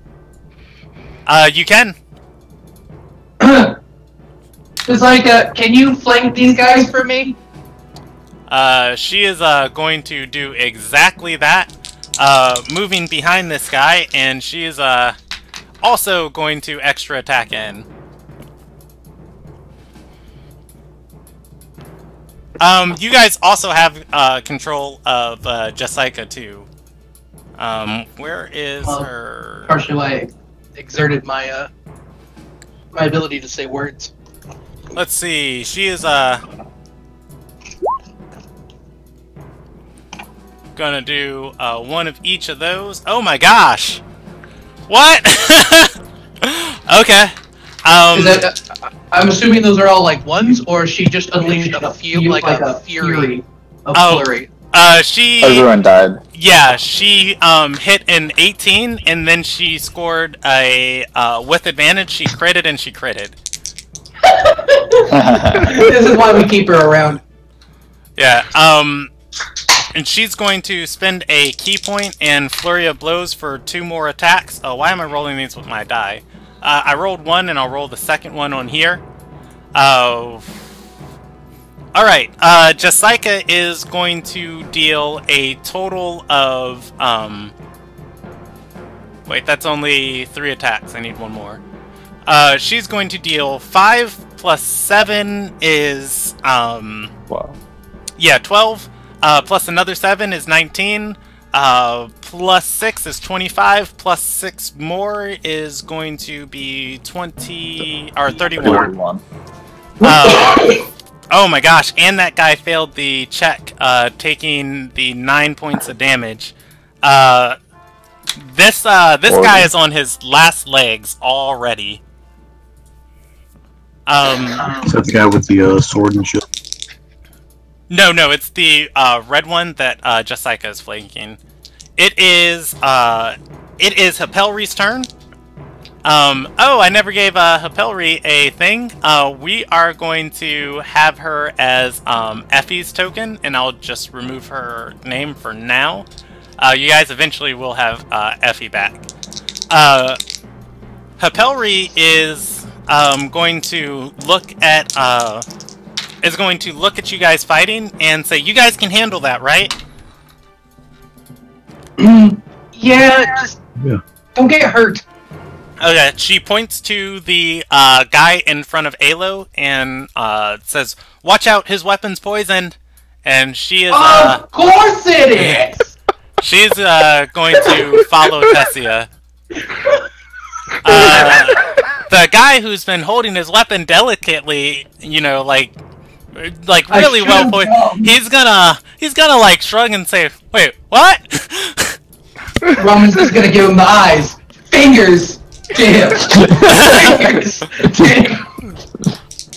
It is Smuggler's turn. He is going to extra attack at Roman. Of course he And is. say, "Cat's out of the bag." He makes 2 attacks at Roman. Does an 18 targeting Roman. versus your 18 AC. touches. 8. Okay, both are going to hit. Go ahead and roll me a Constitution save. I gotta go see what the DC is. But you can roll it and I'll tell you if you pass or not. Having issues. Oh, Are we okay. actually disconnected? Yeah. Yeah, I never got. It's like not. Let me. Okay. If you know your roll, or It's rather, my con's a +4. okay. Yeah, you can. my con save. Do you have dice, or would you like me to roll it for you? I do not have dice, so. Okay, I will roll it. I rolled a 4. Plus I your wouldn't 4 have done is 8. And let's see, he's got rock lily dust on his weapon. Oh, God. It is That's a new. DC 12. You said your con save was a 4? It's a +4. Okay. Yeah, you are going to take 8 points of slashing damage and you're gonna take 8 points of slashing damage and 9 points of slashing damage, and then the dose of rock lily dust is going to go off on the first one, dealing 4 points of psychic damage. Roman gets drowsy. He's going to be sleeping at the start of next round. Yay! However, it doesn't take effect immediately. At the end of this round, you'll fall asleep. It is the party's turn. Hey, look at first. Is that me first? Yes, Alo is with a 7. So there's just the 2 guys right in front of us? There's 3. One who regards you all as enemies, one just like a super beat up, one that just poisoned your fighter. Is that guy with the red arms, is he like right in front of us too, or where's he at? Is he off to the side? Oh, you can't see how I'm moving people and how I'm clicking people. Well, Alright, the server disconnected. yeah. Oh, So, okay. So, Yeah. like, you're gonna have to go out Yeah, and that's go back why in. I couldn't roll because I can't access my character sheet now. if you guys can't see how I'm moving people, you can look at my YouTube channel. I'm zoomed into the fight and just mute it and see the battle grid. But Or Alo, you can do like I did and exit out of the tab and go back in. oh, But that's and not working for me. Oh, it's not? Yeah, not me either. I'm gonna, the guy that just like a hit, there's another guy right next to him, right? there are 3 people in total. Jessica, one is flanked diagonally with, there's 2 people in front of, Alo. One directly in front of Alo, then one, directly in front of Roman, who's standing next to Alo. The guy who's directly in front of Alo is flanking Roman with another guy diagonally who's not in Alo's reach, Okay. on the other side of, Roman, and Jessica is flanking that guy. So you guys have a flanking train going on him. They're flanking Okay. you, and you guys are flanking him. Well, the guy in front of me, if I can get this open again, I want to swing my sword at him, hit him with a green flame blade. Alrighty. Yeah, I can get back into the game. It's not loading for me. Okay, I can open your character sheet, I think. Yeah. And green flame blade, so I'll link this so I can see it. It's part of an action used to cast a spell, melee attack, weapon. Do. Yeah, it's a melee attack, which I think I have plus 6. What's our proficiency bonus? 2 or 3? Okay. Do you have dice, or would you like me to roll it for you? No, I can't load the dice. Okay. I will handle that roll for you. You have +6 in your roll. I rolled an 11, so that's going to be 17. And that is greater than his AC, and that is going to hit. You deal... it is rolling 2 sets of fire damage. 1d8 plus your... I think it's 1d8 from the spell, and then a regular 1d8 from the sword, and then 1d8 plus my spell casting for the second target. Okay. So I'm gonna hit one guy for 2d8 plus 4 from my strength bonus, and then the other guy is gonna take 1d8 plus 4, I believe. Okay, yeah, I'm seeing how this works. And I will go ahead and roll that damage for you. I want the first hit to be on the guy that's nearly gonna fall. Okay. You would have to, in order to hit him, you would have to move out of range of these two guys. Oh, right. Okay. No, then whoever's closest then. Okay, I'm going to roll at the one who is flanking Roman, because the sooner you get that guy off... Is the guy that's slow, is he within range of the second strike from the green flame blade, or is he out of range of that? Has to be 5 feet. Yeah, he is just past 5 feet for you. He is, okay. Let's see this. Yeah, he's 10 feet away. I'll just hit whichever two are within range then. Okay. You are going to... I'm looking at your strength modifier. You are going... Good lord! I rolled a 4 on the damage die. You're going to deal 8 points of bludgeoning damage to the first guy. Are you using a flail? It's just a longsword. Oh, longsword. Okay, yeah, you're going to deal 8 points of slashing damage to the first guy, and then your flames are going to jump to the next guy and deal 8 more. Plus your spellcasting modifier, which is your wisdom, and I don't know why I closed your sheet. It's intelligence. Oh, your intelligence. Okay, yeah. So it is going to deal 8 plus 4, 12 to the second guy. The second guy is the one who's been casting spells. He has not been damaged yet. Or no, he was damaged by Urkus for 14. I just saw that in my notes. And you dealt 8 to the first. Okay, I got all their damage recorded. It is Roman's turn. Sweet. You got one. So wait. There is. So Alo dropped one of them, right? No, neither one of these guys in front of you are dropped. One has taken 26 points of damage. The other one has taken 17 points of damage. Which one did a Genocyca unload on? What happened to 31? The one next to you. 40. There is one that took 40 points of damage. He is behind you. He was out of my range. Yeah. It would help if I could see. Let me. YouTube. Yeah. YouTube's really helpful right now. You said the guy next to you. He's pretty low. Well, he could attack the person who just like attacked as well. Yeah, you can. Yeah, you can turn around and punch him, or you can try and go for the guy who is. Or you can try and go for the guy who's poison sword guy. That's who I want. Hey, you guys saw they had rock lily dust in here. That's the guy I hit right. The guy with the poison sword. Yes. Go. You. Oh, okay. I guess I have to roll your attack rolls for you. I'm gonna click too.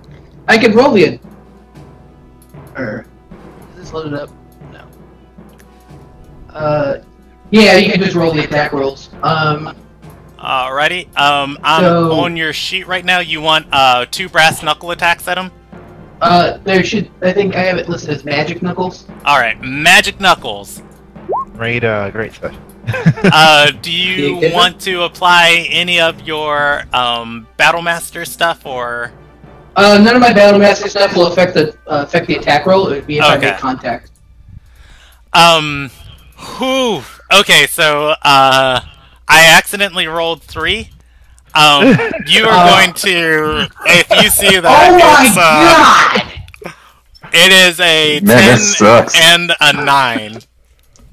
They're all not good. Well, I can attack 3 times because I have the bonus attack. Okay.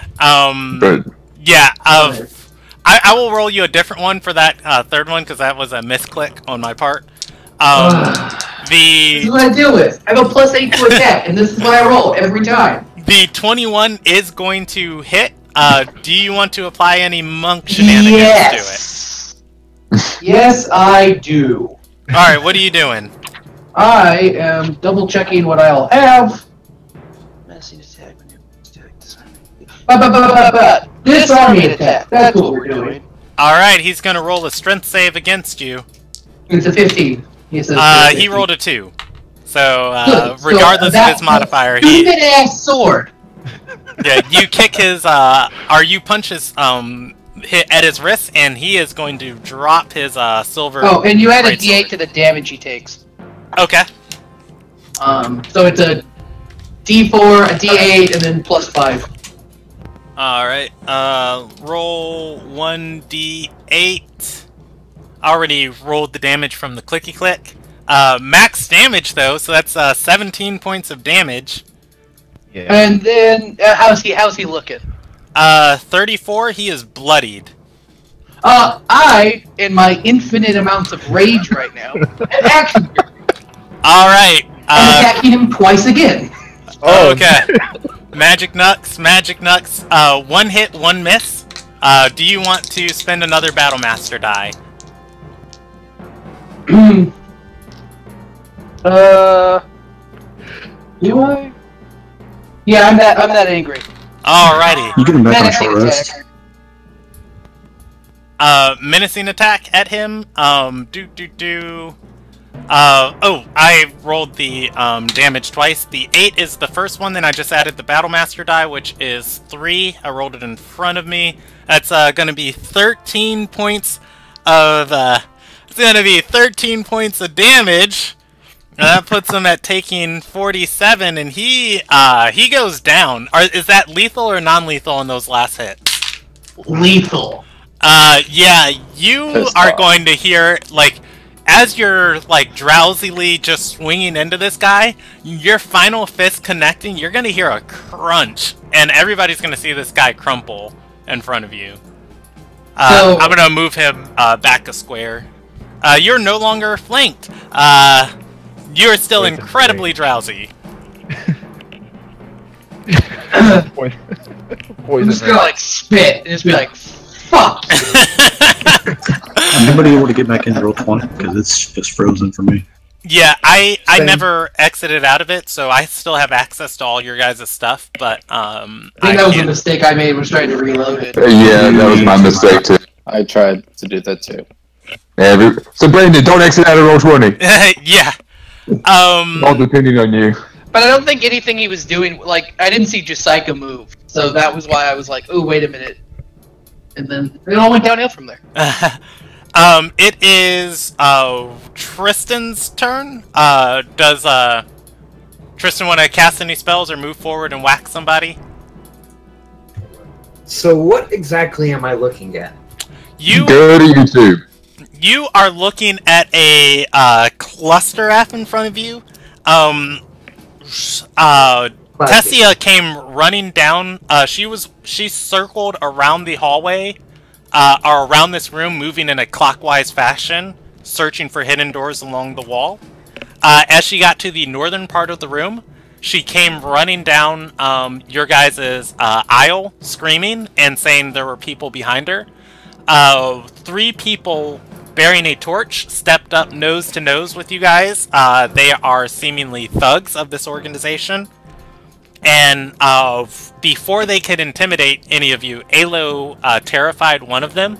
He regarded everybody as enemies and started attacking. As he started attacking, the party started attacking him back, and it has evolved into chaos. Roman is swaying in front of you. Hapelri ran off and said that one of the combatants was using poison weapons. That is showing on Roman now. Alo and Jessica are the other two combatants in the fray. The one guy that Jessica is fighting looks super bloodied. And then the other guy who was feared is also bloodied, but doing much better than his opponent. He is capable of casting spells. While his two friends are wielding two-handed weapons, he's wielding a one-handed weapon and casting spells with his free hand.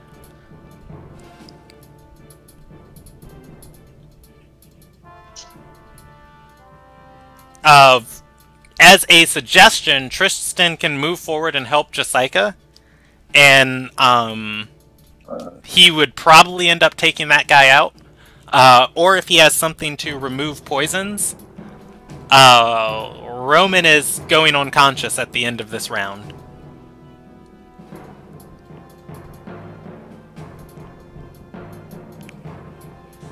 Are you still there, JD? I am. I'm thinking. Do I I have lesser restoration prepared right now? I will open your sheet and check for you. Does that handle poisons? Yeah, Oh my gosh, Tristan's Yeah, so it does. pretty. Let's see. Lesser Restoration is a second level spell. It is not prepared. It's cool. I'll sleep it off.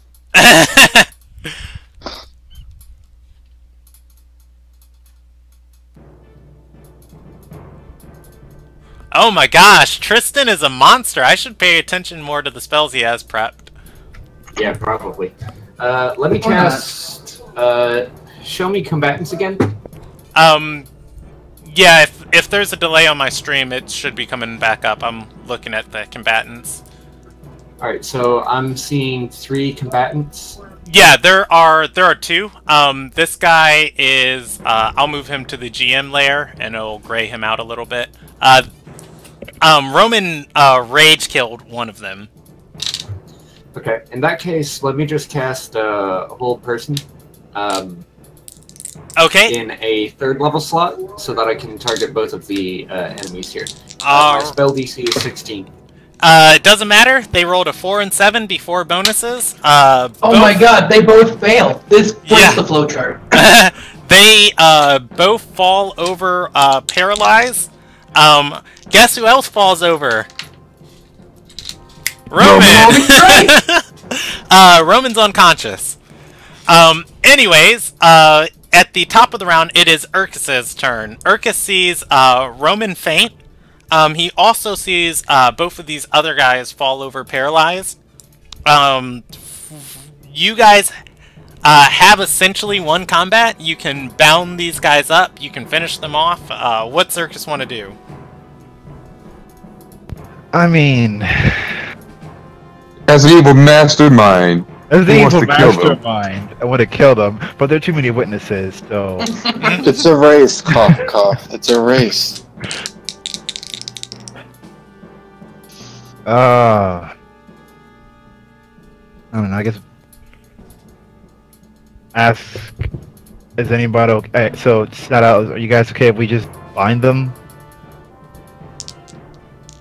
For questioning? I don't care either way.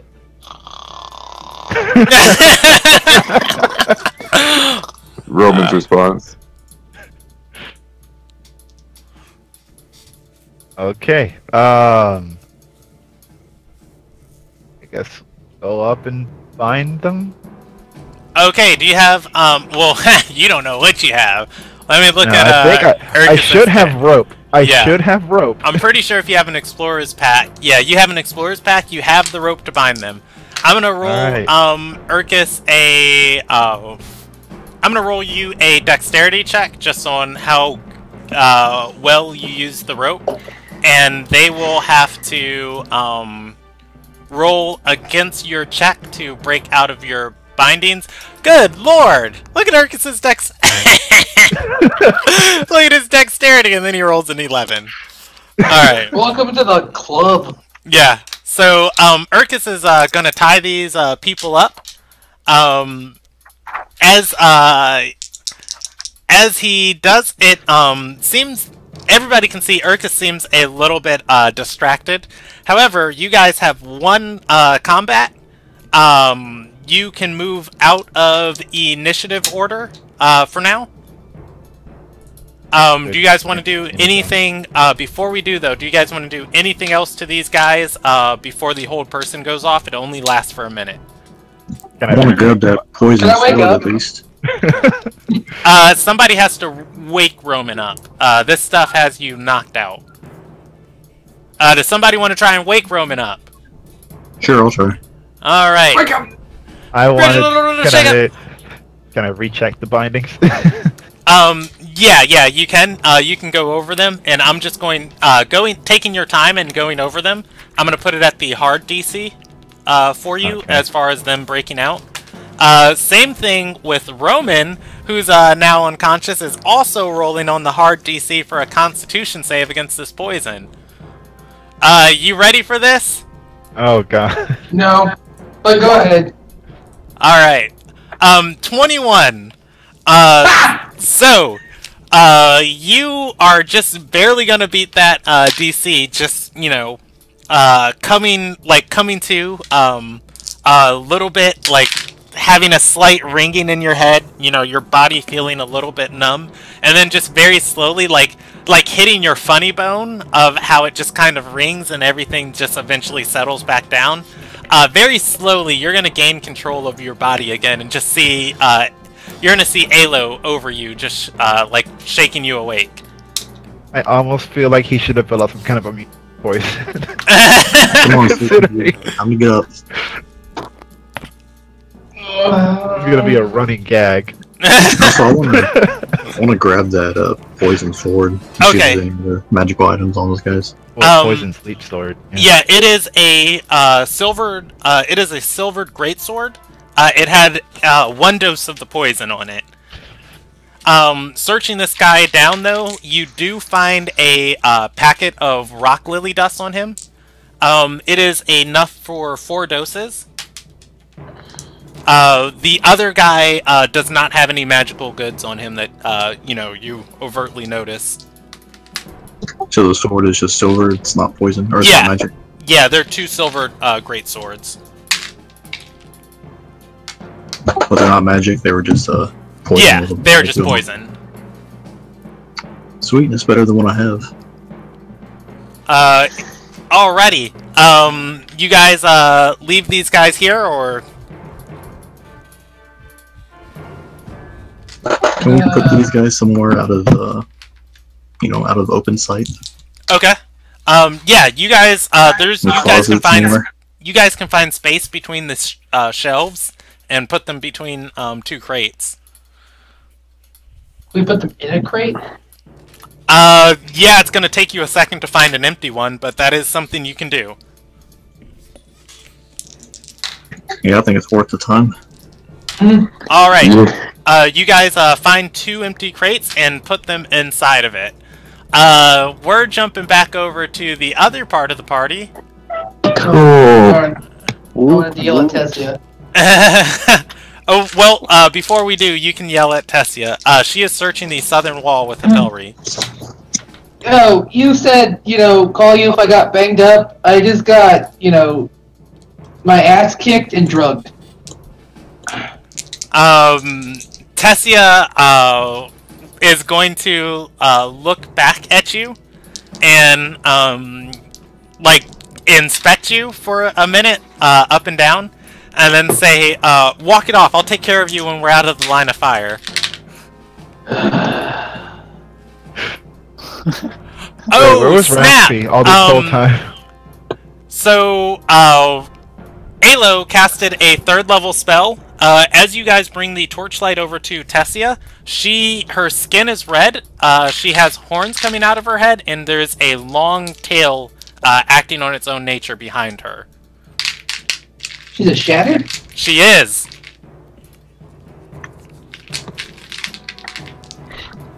I mean, we can jump over to housing because all I'm gonna do is start swearing. What did you ask Ramon for Urkus? Me? No, Oh, okay. I thought you did. I might have been imagining things. Alright, so, Hauzik and Ayla are Andrelos. Drelos. Yeah, Hauzik steps back I'll into this confirm room that. after, hexing, that one person. Is he just going to be an avatar of death here?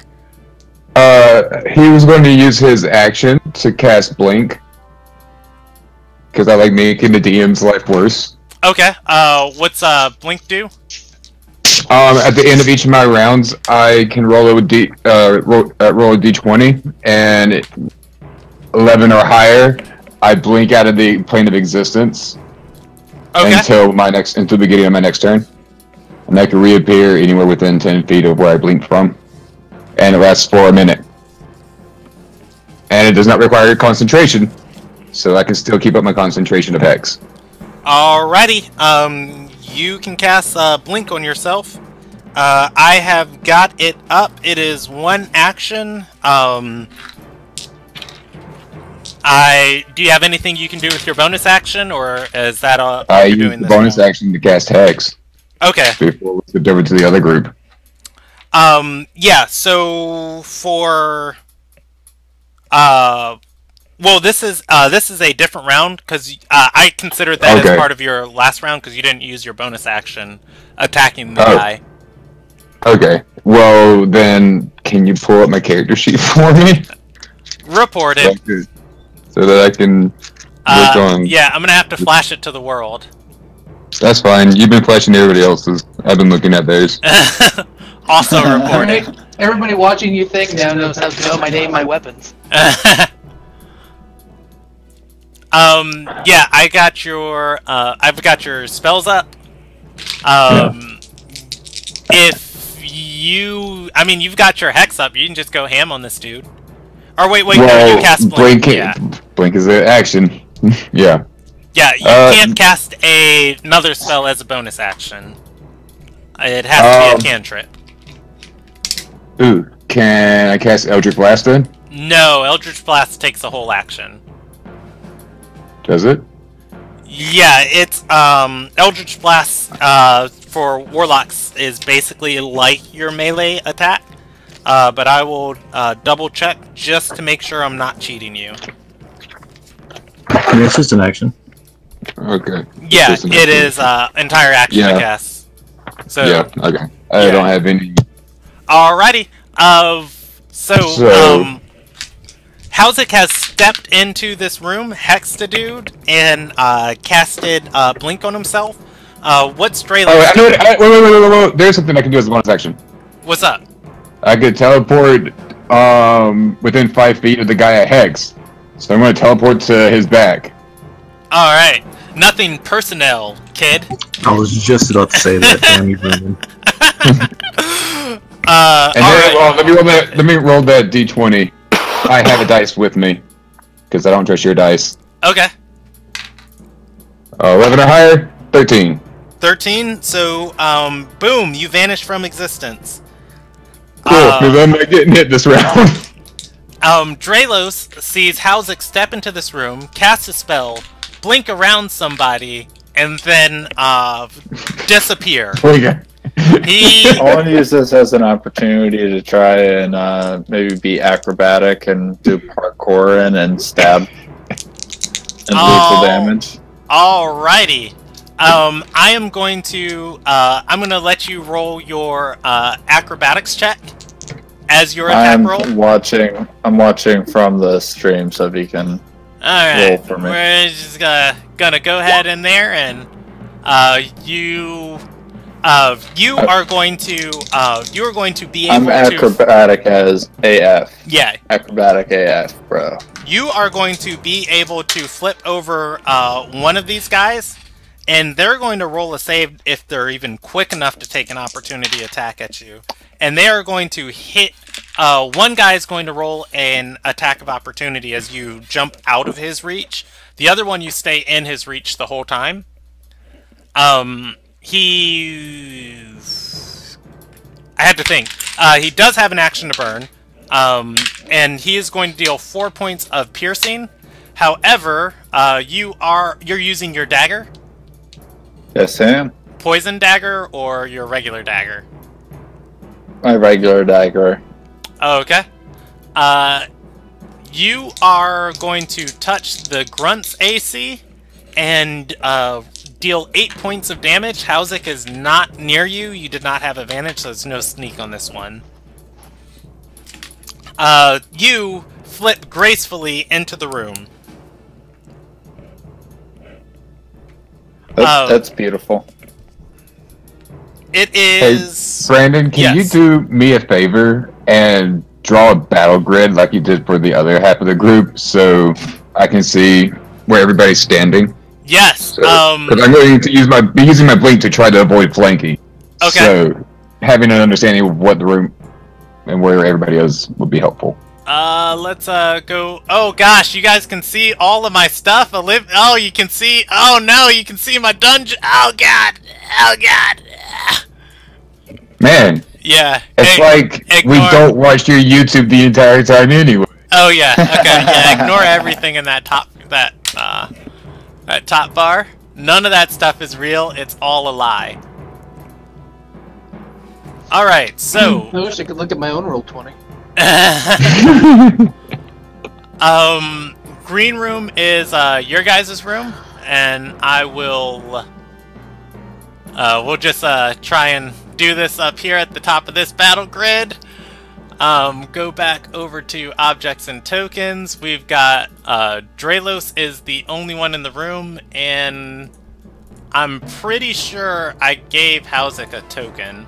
Nope, I did not give Hauzik a token, so that's gonna be it right there.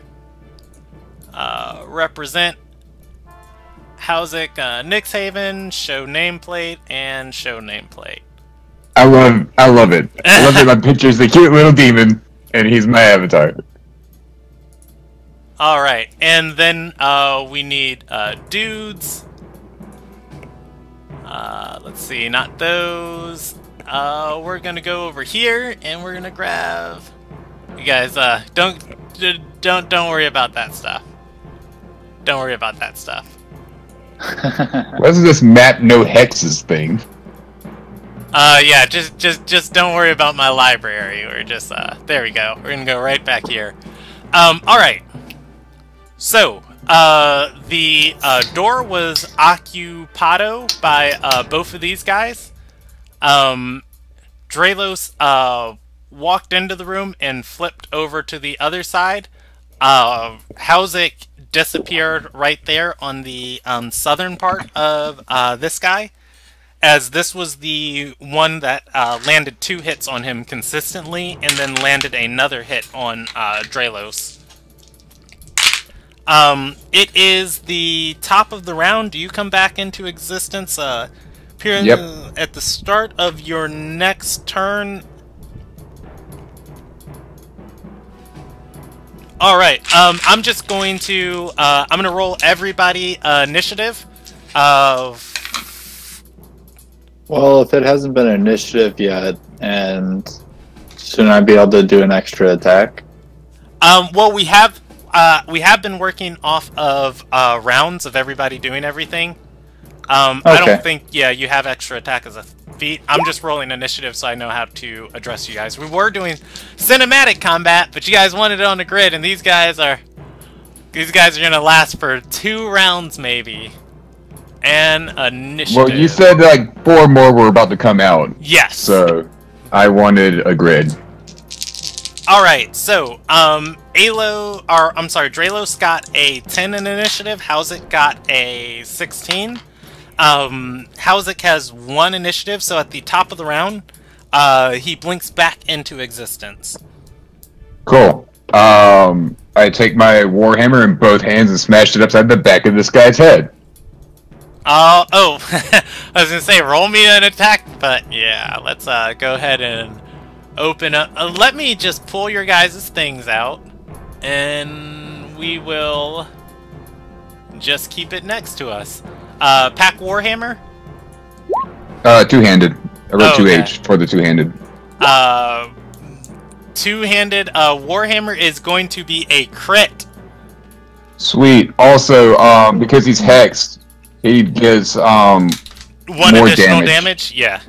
Yeah, it's like a D6, I think, of necrotic or something. He's not alive.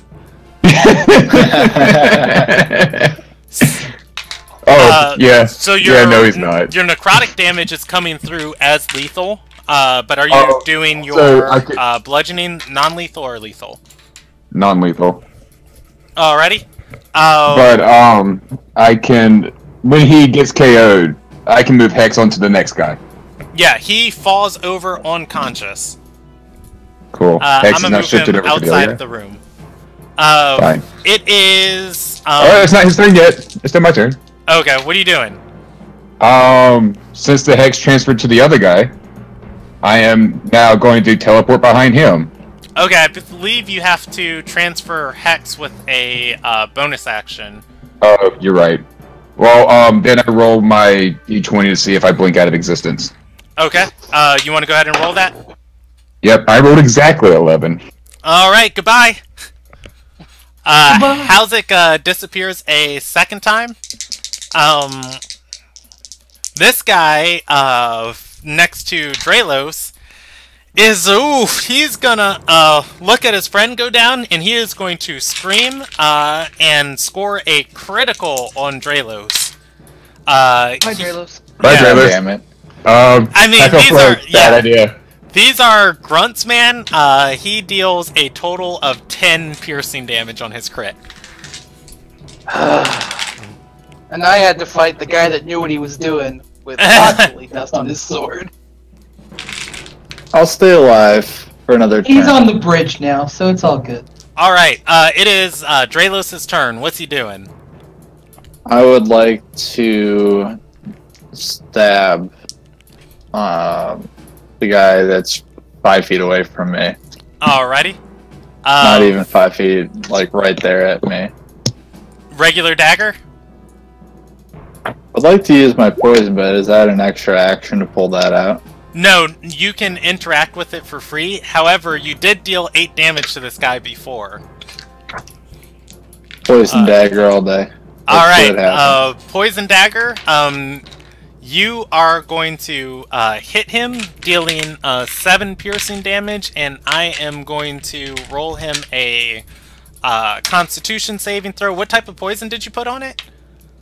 The Menlor's Death Sludge? Yes. Okay, yeah, that doesn't have a save associated with it, that just deals additional damage. You are going to deal 5 additional points of acid damage to him.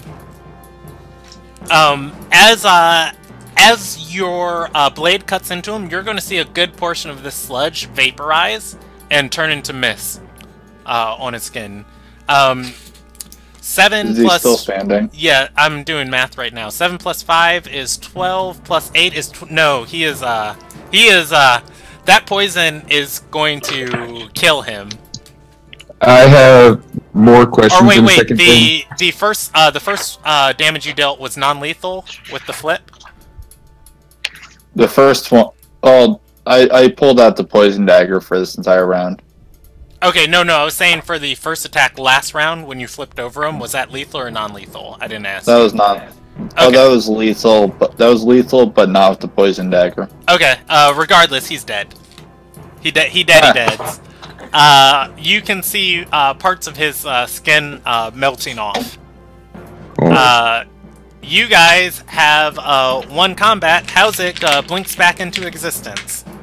Cool. What's up? Question: is that door still open while all the other guys are? Yes, I will draw it for you. Let's go with red. There is a door leading south out of the room that is closed, and there is a door on the eastern edge of the room that's open. Okay. Can I see the people in there? Most of the ones close to the door ran out. You can see torchlights and the sound of movement. Oh, because I was going to move my hex over to them. Yeah, everybody that was close to the door ran out chasing you guys. Oh, I thought there were people getting ready to come at us for a second wave. Yeah, they are. You can assume these people have more gear than just grab your weapon and go. Okay, cool. Can I hex them? You can't see them. The hex doesn't say I have to see them. Let's. You can use the bonus I action made on your him aware subsequent of them. turn. Yeah, and he did make me aware of them, so I know there are other people in the room. Let's see. Hex. You place a curse on a creature you can see. Until the spell ends, you deal extra 1d6 damage. The target has disadvantage. The target drops below. You can use a bonus action on a subsequent turn of yours to curse a new creature, but that's going to have to still roll off of the starting part of a creature you can see. Okay. Well then, so the door in the top right is the one where there are people inside of. Yes. And the door to the bottom right leads elsewhere. Yes. Is All this right. new initiative? If it's out of sight, can I sneak up by the door and be prepared for a sneak attack? Yeah, you can try and get a surprise round on these people. Oh, I'm sorry. I told you guys earlier the southern door is actually open too. Howzik can see through this southern door. And I'm just scribbling over this map basically what he can see. You can see there is a room of horizontal shelves in here. And you can see a small gap into a larger room in the distance. Okay. Seeing as Dralos is ready to put an ass beating on the next group of people, I am going to join him in waiting in ambush immediately outside the door when they decide to start walking in. Alright, I'm rolling both of you guys stealth checks. Howzik, stealth, and then Dralos, also stealth check. Alright. So, I'm feeling okay. yeah, those stealth checks are going to be for Howzik 13 and for Dralos a 22. For the other people inside this room, let's go ahead and move this down. Where do we put this thing? Right here? Yeah! Alright, so two things are going to be happening. You guys are going to hear these people just taking their time inside of here, strapping up, and finally... Oh, after taking their time, Brandon? Sorry. Yes. I didn't realize that they were still getting ready. If they're taking their time, I poison up. Okay. I also want to dismiss my pack weapon and then switch it to my glaive. Okay. This Warhammer bring out glaive. They are taking their time inside this room. Before anyone steps out of this door, however, Howzik's going to see torchlight from the southern door. The guard he saw earlier is going to be escorting. Let me see who their contractor is, because I think these dudes can afford an Arcanist.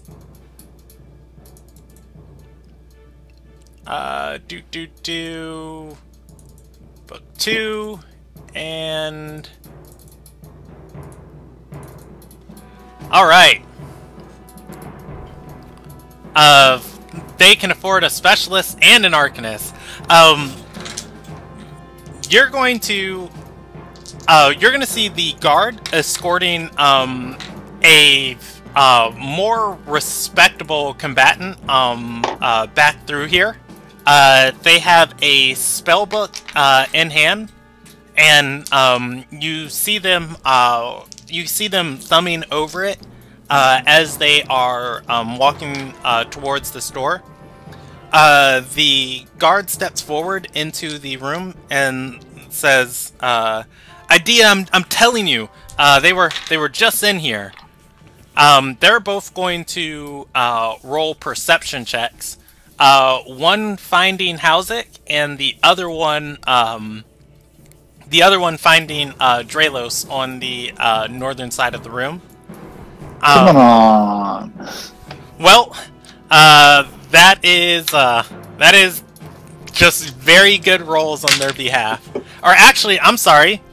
The second one is not going to find Dralos, because she is not trained in perception. She just has a high wisdom. She gets a 21 to your 22. Hey. However, she is going to see Hauzik up there hiding in the corner. And she is... I assume I see them. Yeah, you do see them. They are on the opposite side of the room of you guys. This guy went off southwards to... he was told to go fetch the blue contractor. That's why that door was open.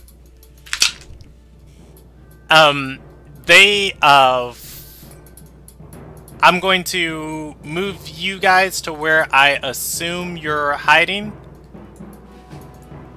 If I'm wrong, tell me you want to be someplace else, and I'll put them on the I was assuming grid. I'm where Hauzik is. I thought I was where Hauzik is right now. I kind of wanted to be where I am, so we both wanted to be here. But I will be wherever flanking is with Dralos. So if you want to swap us two around, go I'd for like it. to be behind Hauzik, to be honest. Yeah. You can keep me there. The door is only one spot. Is only 5 feet wide. It's a door to servants' quarters, so you guys can stand on either side of it and be fine. They are going to step in. They're going to step in from this southern door, spot you, and roll on the initiative. Yay, initiative! Nat 1 for the guard and a 18 for the Arcanist. Boo! And if they don't see me, can I sneak around while they're seeing him? Yes, on your turn. The Arcanist is he going to cast a spell? Yes. Cool. Yes, then I'm going to use my last spell slot to cast counterspell. Alrighty. I have to see what slot they're casting in, because they are out of Volos. And it is not a book I use very often.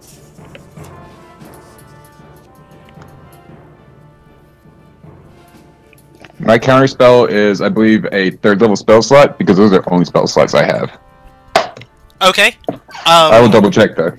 You are going to counter a spell. As their whoa. Okay. As their spell goes off, Excuse me, that was a 4th level spell slot. Okay. Yeah, you counter a 3rd level spell. As their spell goes off, or as they start casting, you are going to mess up the somatic components of it, and the magic is going to fizzle. She's going to look to the guard and say, alright, until the knights get here, step forward and protect me. He's gonna nod, and she's gonna get ready to cast a second spell. He moves much later than both of you guys. It is Hauzik's turn. Hauzik's turn. Cool. 1, 2, 3, 4, 5, 6. Listen to me. 1, 2, 3, 4, 5, 6. Alright. I want to get within 10 feet of that caster and then hit them with my glaive. Alrighty, I will pull up Hauzik's sheet, and he is going to roll on 10 feet, not 5 feet, Brandon. halberd. Okay. Yeah, halberd. Yeah, you rolled an 11. Does he have anything to give himself advantage? I don't know. I can't look at my sheet. Let's see. I will make it larger for you. Also, there's like a really bad so. Let's see. Thirsting. Oh, you can attack twice? You have Yeah, extra I'm attack? gonna do that. Alrighty. And Relentless Hex, what's that do? I'm not familiar with that. Magically teleport? That's the one that lets me teleports. Okay. Your halberd is rolling a second time. That 18 is going to hit. Yeah, buddy. You are going to deal 9 points of slashing damage to her. And do you have your... Yeah, you do have your charisma modifier on there. Cool. Is Howzik doing anything else? I've already cast Blink, so... Your Blink would still have 3 more rounds left on it. I am going to blink out of existence. Let me roll. Okay. Or attempt to blink out of existence. I rolled an 18. I blink out of existence. Alrighty. I get up in her face, say, hey, look at my spear, and then bye. Alrighty. It is Dralos' turn. Alright, I'm assuming that was pretty distracting. Is there any way I'm able to flank on the person on the right side? The right side, yes, you can get there. They have not noticed you yet. Your stealth check is permanently, or rather, your stealth check is just your stealth check until you roll a new one. You have 30 feet of movement. Yeah. You would have to use your cunning action and take a bonus action to dash, and then you would be there. Let's do that to let's attack. Let's do that and attack. Okay. As you do that, by the way, it is only going to be you in front of this Arcanist. They've already revealed they have 3rd level slots. Hey, I'm rushing in with my poison dagger. Moving forward, I'm only lethal damage. Okay, I'm so here to kill some people and steal their shit.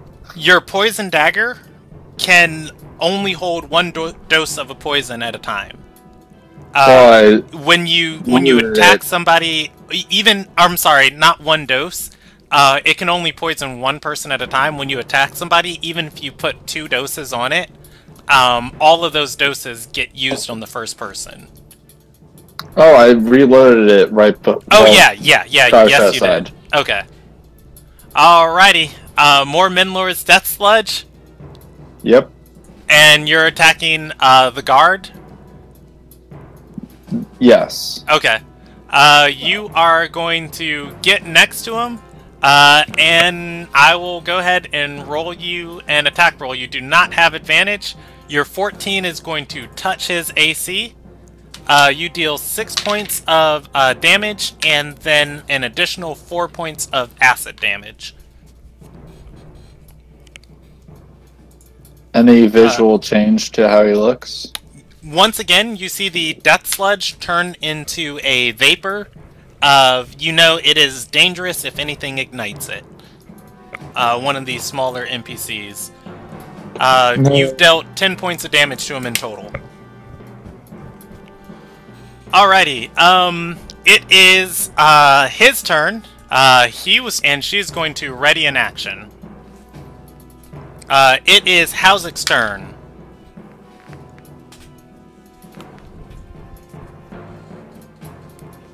I can blink back into existence 10 feet.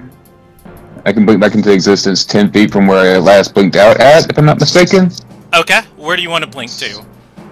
I'll just start moving my cursor around and 10 feet closer to her. 10 feet closer to her. Okay.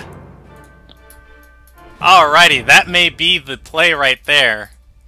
10 feet closer to her is going to put you right there. her readied action is going to go off Yeah, I as figured. soon as Hauzik steps back into existence, and a bolt of lightning is going to shoot from her hand into Hauzik, jump from Hauzik, and hit Draelos.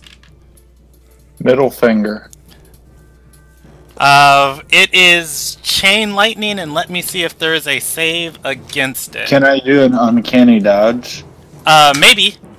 I don't know if this is an attack roll on her part or a spell save on yours. It is not a Or an spell I evasion. use often.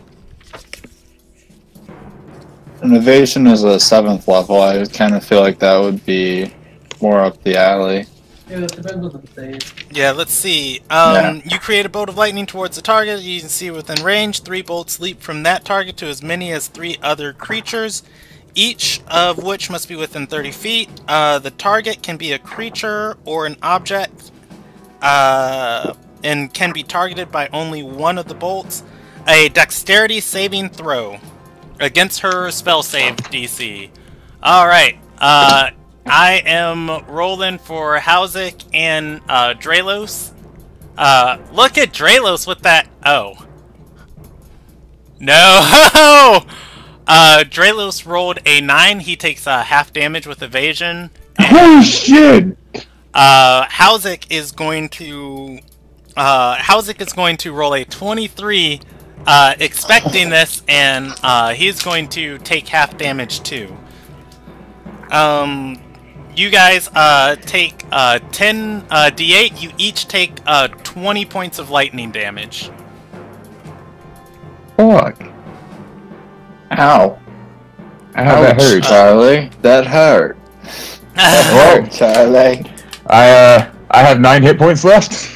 All right. Hauzik is also tieflinged. Yes, he is. What does that mean? Oh no, it just means high level spell was cast. You look like a shattered right now. Yeah, I look exactly like my picture looks. All right, so Hauzik's got what, 9 hit points left?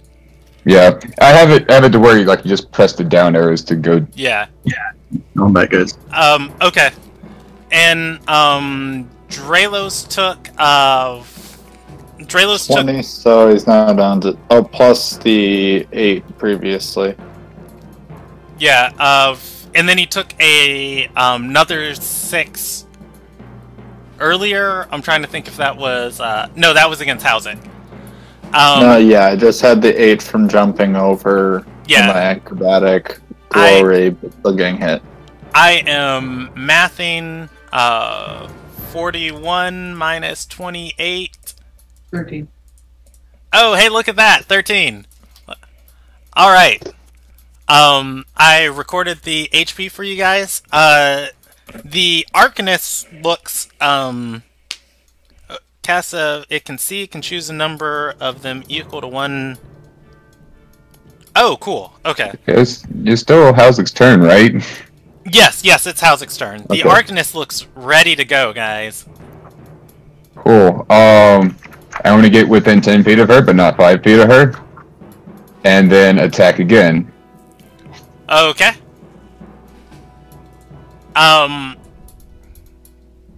Go ahead and... Oh, you can't roll nothing.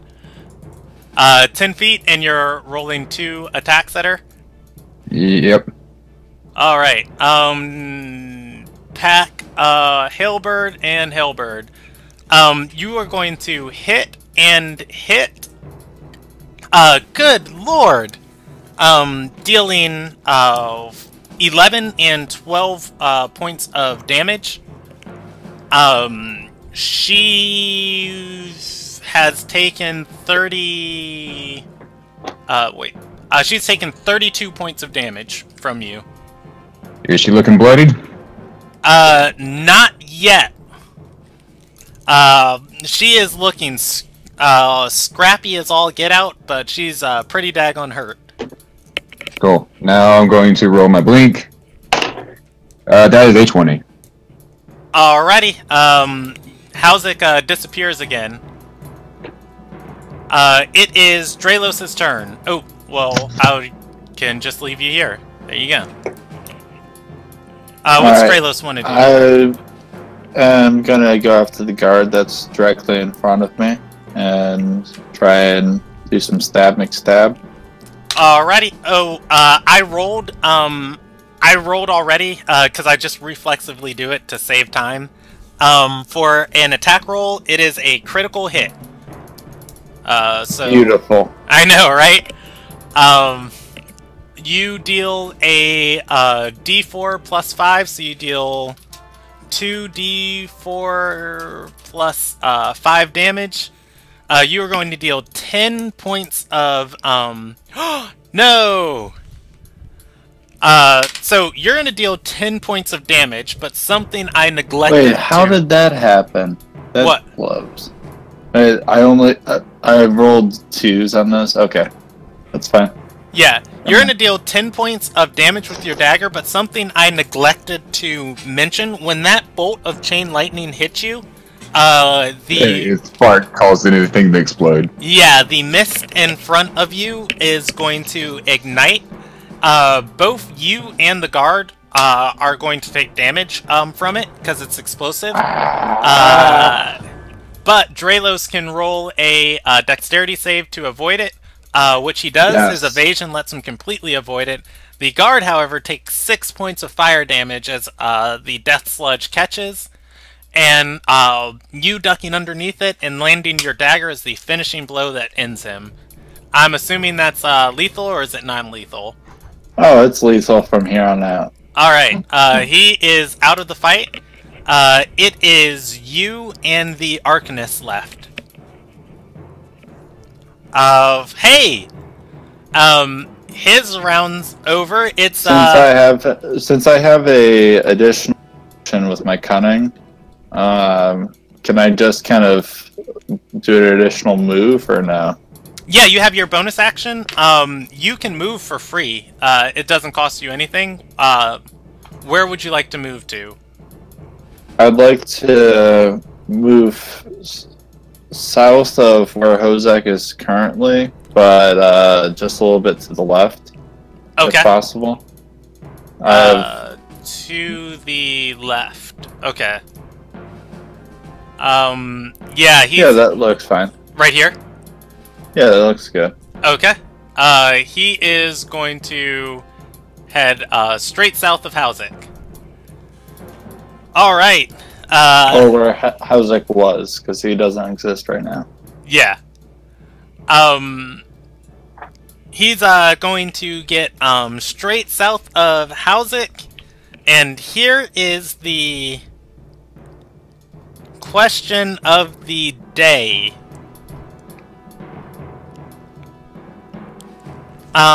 She's not going to wait on Howzik to come back. She doesn't know how many spells he has.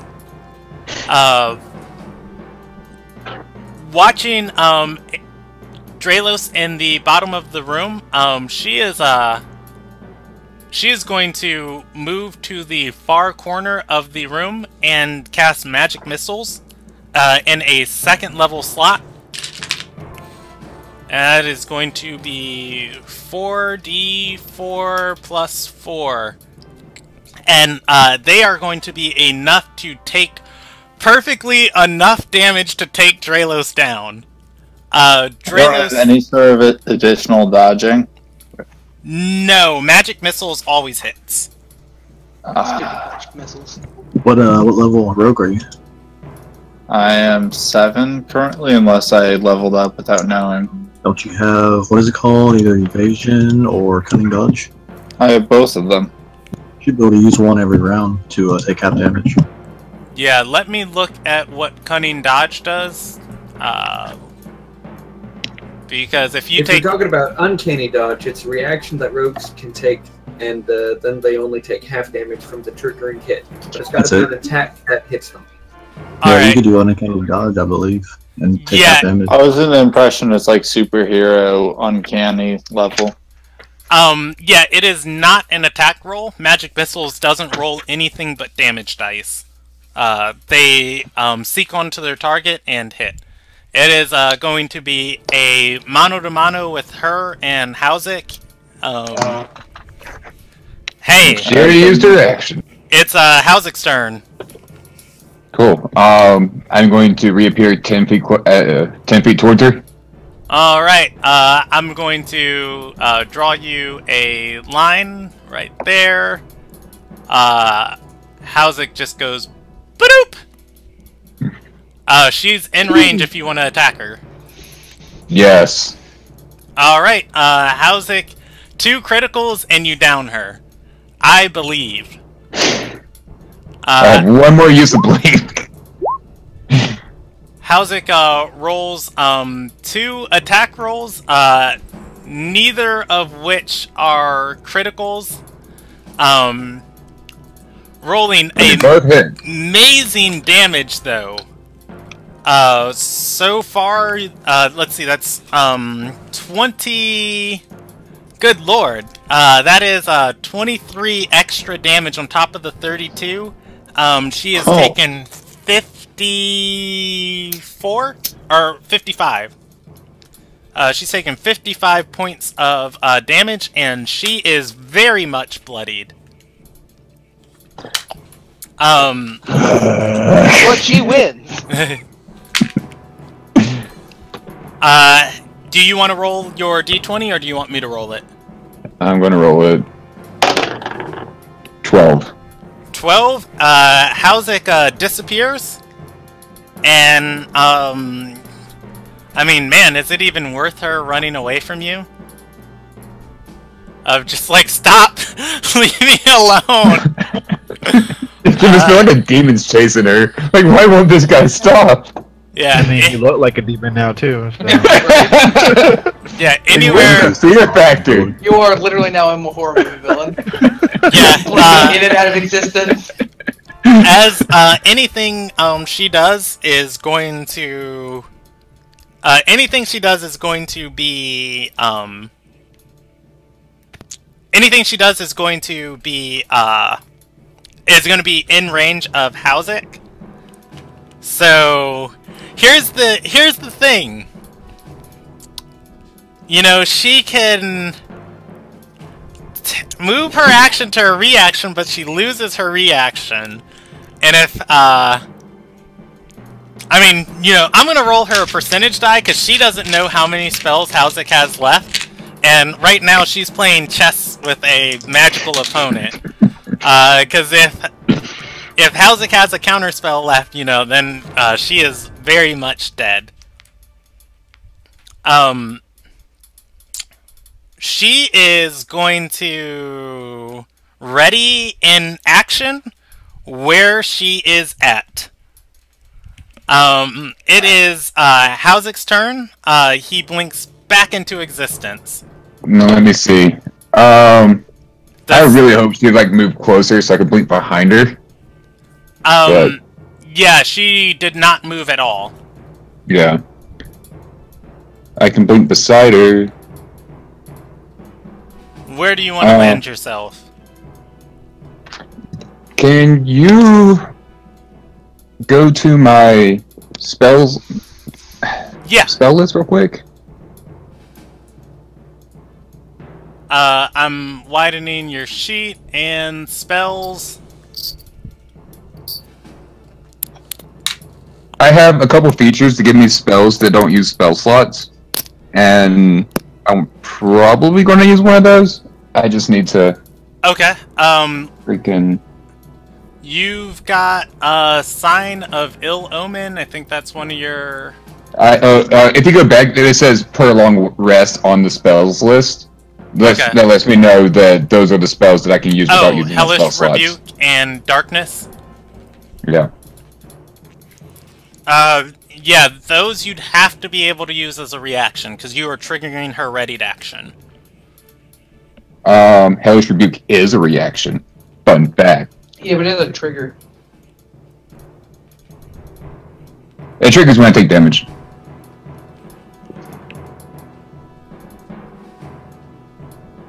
Alright, so, her, yeah, I blink back right next to her. and go booga booga booga. All right. Okay. Can I use that as an intimidation check to try and inflict fear upon her? You can. But she is. Let's see. She is as Hauzik blinks back into existence. She is going to launch a lightning bolt straight through Hauzik Square. You do. I did say right next to her. Oh, right next to her? Yeah, like to her side. Okay. Not directly in front of her, but to her. I Right believe here? it's maybe her right. Okay. Right there? Yeah. Okay, she's going to launch a lightning bolt directly into that room, right through Hauzik, burning, not her, last, third level slot, but she is going to, Hauzik, has to roll a dexterity save against her spell save. And, let's, go ahead and do that. Oh, I closed Hauzik. Come on, minimum. Right, you All gotta right. clear this check and minimum. Yeah.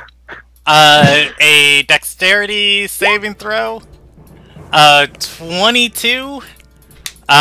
He makes it, and lightning bolt is 8d8, I believe. 8d6. 8d6. All right. 30. Hauzik takes 15 points of damage as this lightning bolt passes straight through him. Both Hauzik and Dralos are unconscious. You guys can each roll me 3, or rather, I guess I'll roll you 3 death saving Please throws. do. I'll roll my death saving throws. That's something. I don't Alright. push your dice, Brandon. You want me to roll all 3 of them right now? You can. Go ahead. Okay. First one was exactly 10. Okay. Second one was exactly 10. And the third one was a nat 1. Alright, so Hauzik is going to pass 2 of those and fail 1, stabilizing himself. Dralos got the first, all 3 of those would have been fails. I will tell you guys what happens to you later, as you guys are not conscious. Well, a half-elf rogue dies. The curse lives. And by the way, The Brandon, curse lives.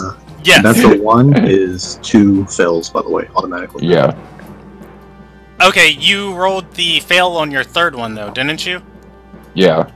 Yeah, I yeah. rolled a nat 1 failure on my third. Yeah, but you had 2 successes before then. Yep. It's just Oh, by the way. wait, it's 3 successes. I thought it was the best 2 out of 3. Oh, Nope. No. 3 okay. successes. So, roll me one more. One more? Yeah. Do or die. 13. A 13? Alright. So Hauzik is definitely unconscious. Alo, you guys don't know what happened to Alo. We're gonna jump No, over... Dralos. Or Dralos, sorry. Dralos. We're gonna jump over to the rest of the party. Going well. Yeah. Suspense. You guys are, so, after searching down this southern wall, you guys are going to find the, entrance to your, you guys are going to find the entrance to the next room. This door is, unlocked. Stepping, into this area, though, you can clearly see another door behind you. It is reinforced, it is another steel door. Tessia is going to look at it and knock on it, and you are going to, in the distance, you're going to hear knocking also. She's going to say, Raheem's on the other side of this door. In this room, you guys see more crates. and you actually see sailing and nautical equipment here. Some of which is just like rope and lifeboats and things just stored here. There is an area where there's a large set of double doors that open up to the southern part of the docks from this room, or from this warehouse. You can see the moonlight coming in from it. This room is dimly lit, and to the east, there we go, there is a door leading out of here. What's the party want to do? Are we in room? What room are we in? 7? You are in 3. 3. Alright, she said she knocked on the door and heard Rafi on which one did she knock on? In the distance, she can hear Raheem knocking on the other side of this wall. He's Raheem, still trying. Yeah, Raheem was at 15 when you guys left him. He's still trying. Why? Oh, because I was told by our substitute cleric to walk it off. I'm gonna use second wind because apparently I gotta look out for number 1. Okay. A D10 plus your fighter level. Yeah. It's a What? D10 plus 7. Okay. I will roll that for you. Do you remember your HP? Because it's not recorded It's on. Yeah. Oh, is this 46, right? No, the No. 40, yeah, because It's you. I have 17 health. Okay, 17, and then you gain back 7. You are at 24. Yeah. Or you gain back 8. You're at 25. Yay. All right. And does anybody want to do anything in this room? Should we go get Maybe, ready? in addition to what he did, real quick, I'd like to cast Life Transference. It deals 4d8 to myself and restores twice the number of hit point damage I took to him. All right. 17, 34. Roman regains 34. So That's full. okay. And then I will cast 2 instances of, well, no, I'll get away with one. I'll cast 1 instance of Cure Wounds on myself. That'll be 1d8 plus 5. Okay. Feeling Roman. revitalized, I'm gonna pat Tristan on the shoulder and say thanks, buddy. At least somebody here, at least one cleric I can trust. Tristan regains 8. He goes to 55. But he can't drive 55. You didn't deal the 17 damage to me. Oh yeah, I did So not. I'd be at 38. I will go ahead and do that. All right. So, what are you guys doing in this room? What's in this room? Like nothing? Deciding I probably want to cast Cure Wounds on myself again. All right, you guys are gonna see Tristan just in the corner, going ham on himself. Just jacking. Self-love is important. All right, 48. You know it. Delay is killing me. Because you say something within the videos a few Or seconds he's like later. going to go type it or something, and then it's just like, that's... You're like, how's it hits twice? And we haven't actually seen the rolls yet. Husband was doing great. He was. Yeah, well, yeah, because then he split the party. Mhm. Because he wants to die. Hey, I took on the road with us. Like, that's a good thing. We should do that. Especially since he might survive this affair and Drelos won't. You know, I'm looking at Roman's flaw. My pride will probably lead to my destruction. That's eerily close to Tristan's.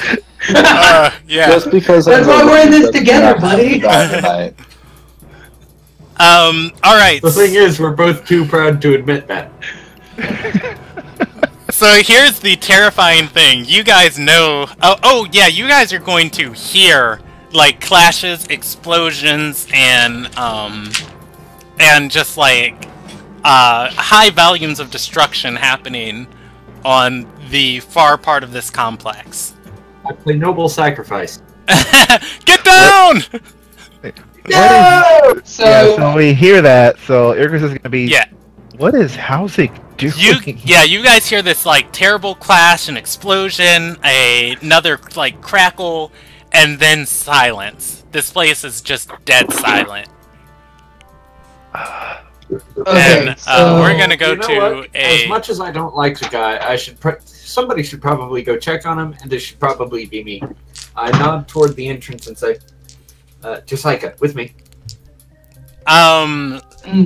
Hoof. Are you- Okay. So you, Tristan, goes to the other exit of this room. As he does, Hipelri is going to tug on his shoulder and say, "We probably shouldn't split up. She'll find us, and it's best we'll be together when she does." Wait, she? ha, housing lost. Urkus asks she. Yeah. Like, wait, she? Hipelri nods and says, "Those sounds. That was an Arcanist." I'm gonna assume from the way you're saying that she's still around. I'm pretty sure Pellery wouldn't warn of his Housing won that fight. Yeah. She gestures towards Roman. So we get ready and we hope that he did enough. We hope he did enough. And hope that he's not dead? Alright. You guys bunker down in this room? I'm not dead yet. Roman is gonna park himself next to the door, Okay. ready to rock. Should say an Arcanist walk through, not knowing there's a burly sailor there.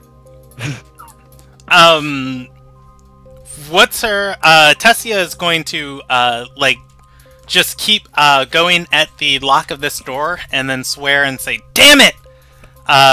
She looks back at Hipelri and says, where is the Arcanist?" Hipelri is going to shrug and say, I don't know. She just comes in here. Tessia is going to ask, from which way? Hipelri goes silent for a moment, looking to her side, and points to the far door. Which, okay, how so, Is wait, that the one leading to which one? wait, yeah, Brian, I was gonna say, like, we're in 3, so is Tessia trying to open the one that you have circled there? Yes, Tessia's trying to open the one circled. This door has been reinforced on both sides. And the Arcanist is presumably coming through the one on the other end. Yeah, that's where Hipelri pointed. Okay, yeah. And that's the one I wanted to post up on. Yeah, I was All right, assuming, Tristan will go to that one as well. He'll say, "Alright, how long? How much time do we have to prepare?" Hipelri shrugs and says, 9 minutes? Not.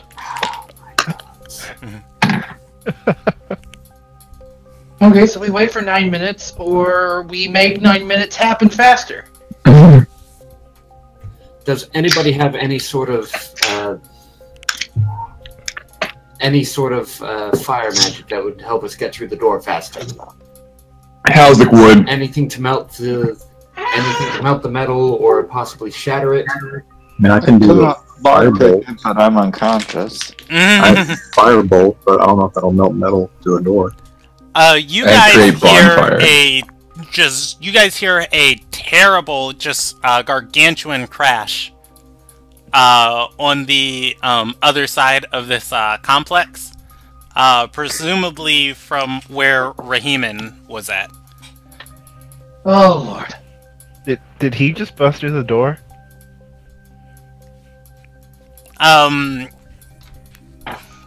Tessia is going to shake her head and say, "I don't doubt that idiot did, and I'll probably have to set his shoulder in, as he most likely broke it doing so."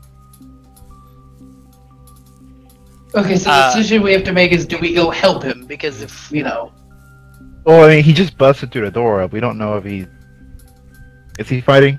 Do we hear fighting over there? No, you don't hear fighting.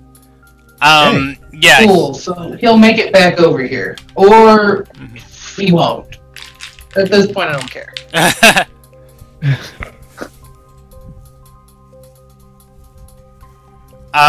So what's the group doing?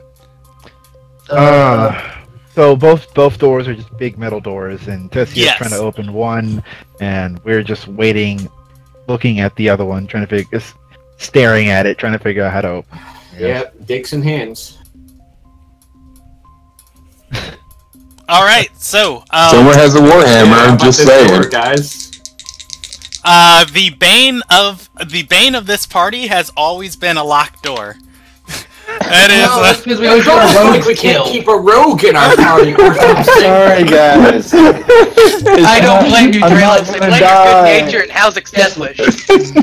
Save me. You're already dead. We're working I'm on it. not dead yet. All right, I'm gonna so flesh wound. a few minutes in, you guys are going to hear a steady just beating and more loud crashes. By the time it settles down, coming through the door, two figures are going to enter. They are dressed in full plate mail, and then a woman steps into the room, and behind her, two more plate mailed figures enter, and dragging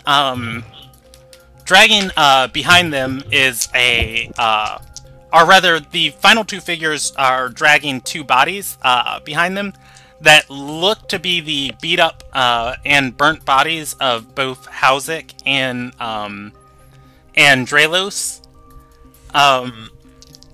The person who steps in the room also looks sufficiently beat up. She is carrying a spell book, and or as she steps into the room, she looks at you guys and says, I had to assume you came here for what's behind that door.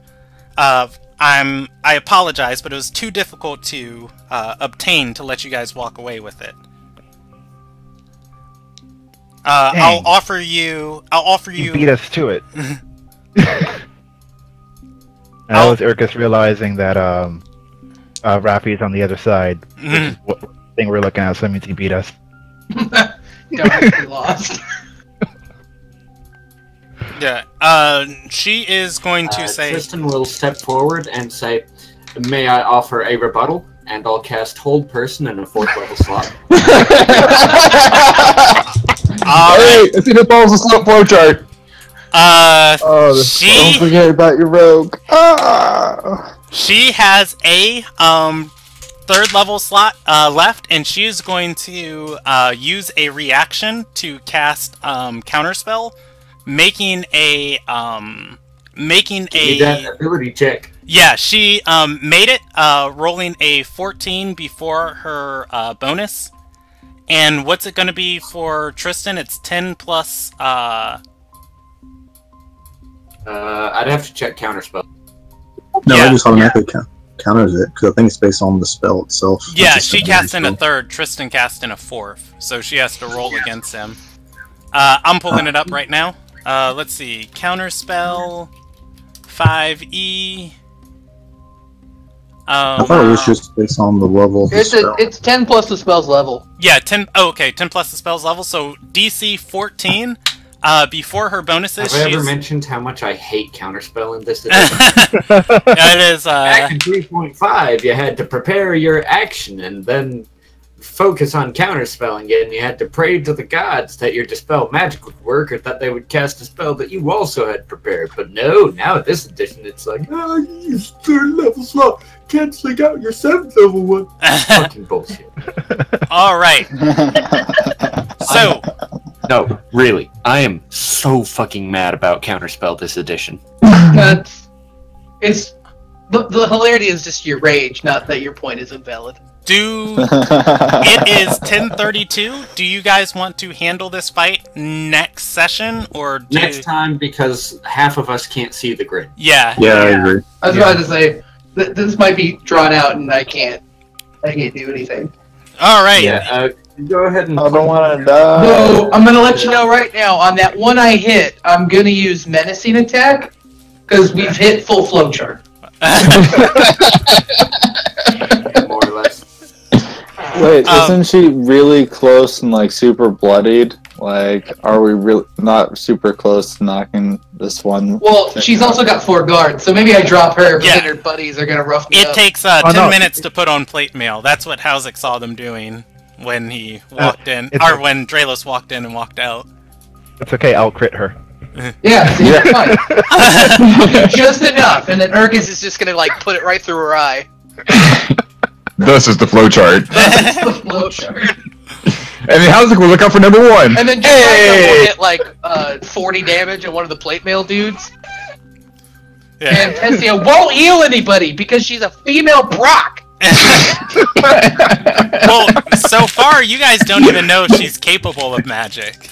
He has specifically been referring to her as a medic. She did say set his shoulder. Not Yeah. heal his shoulder.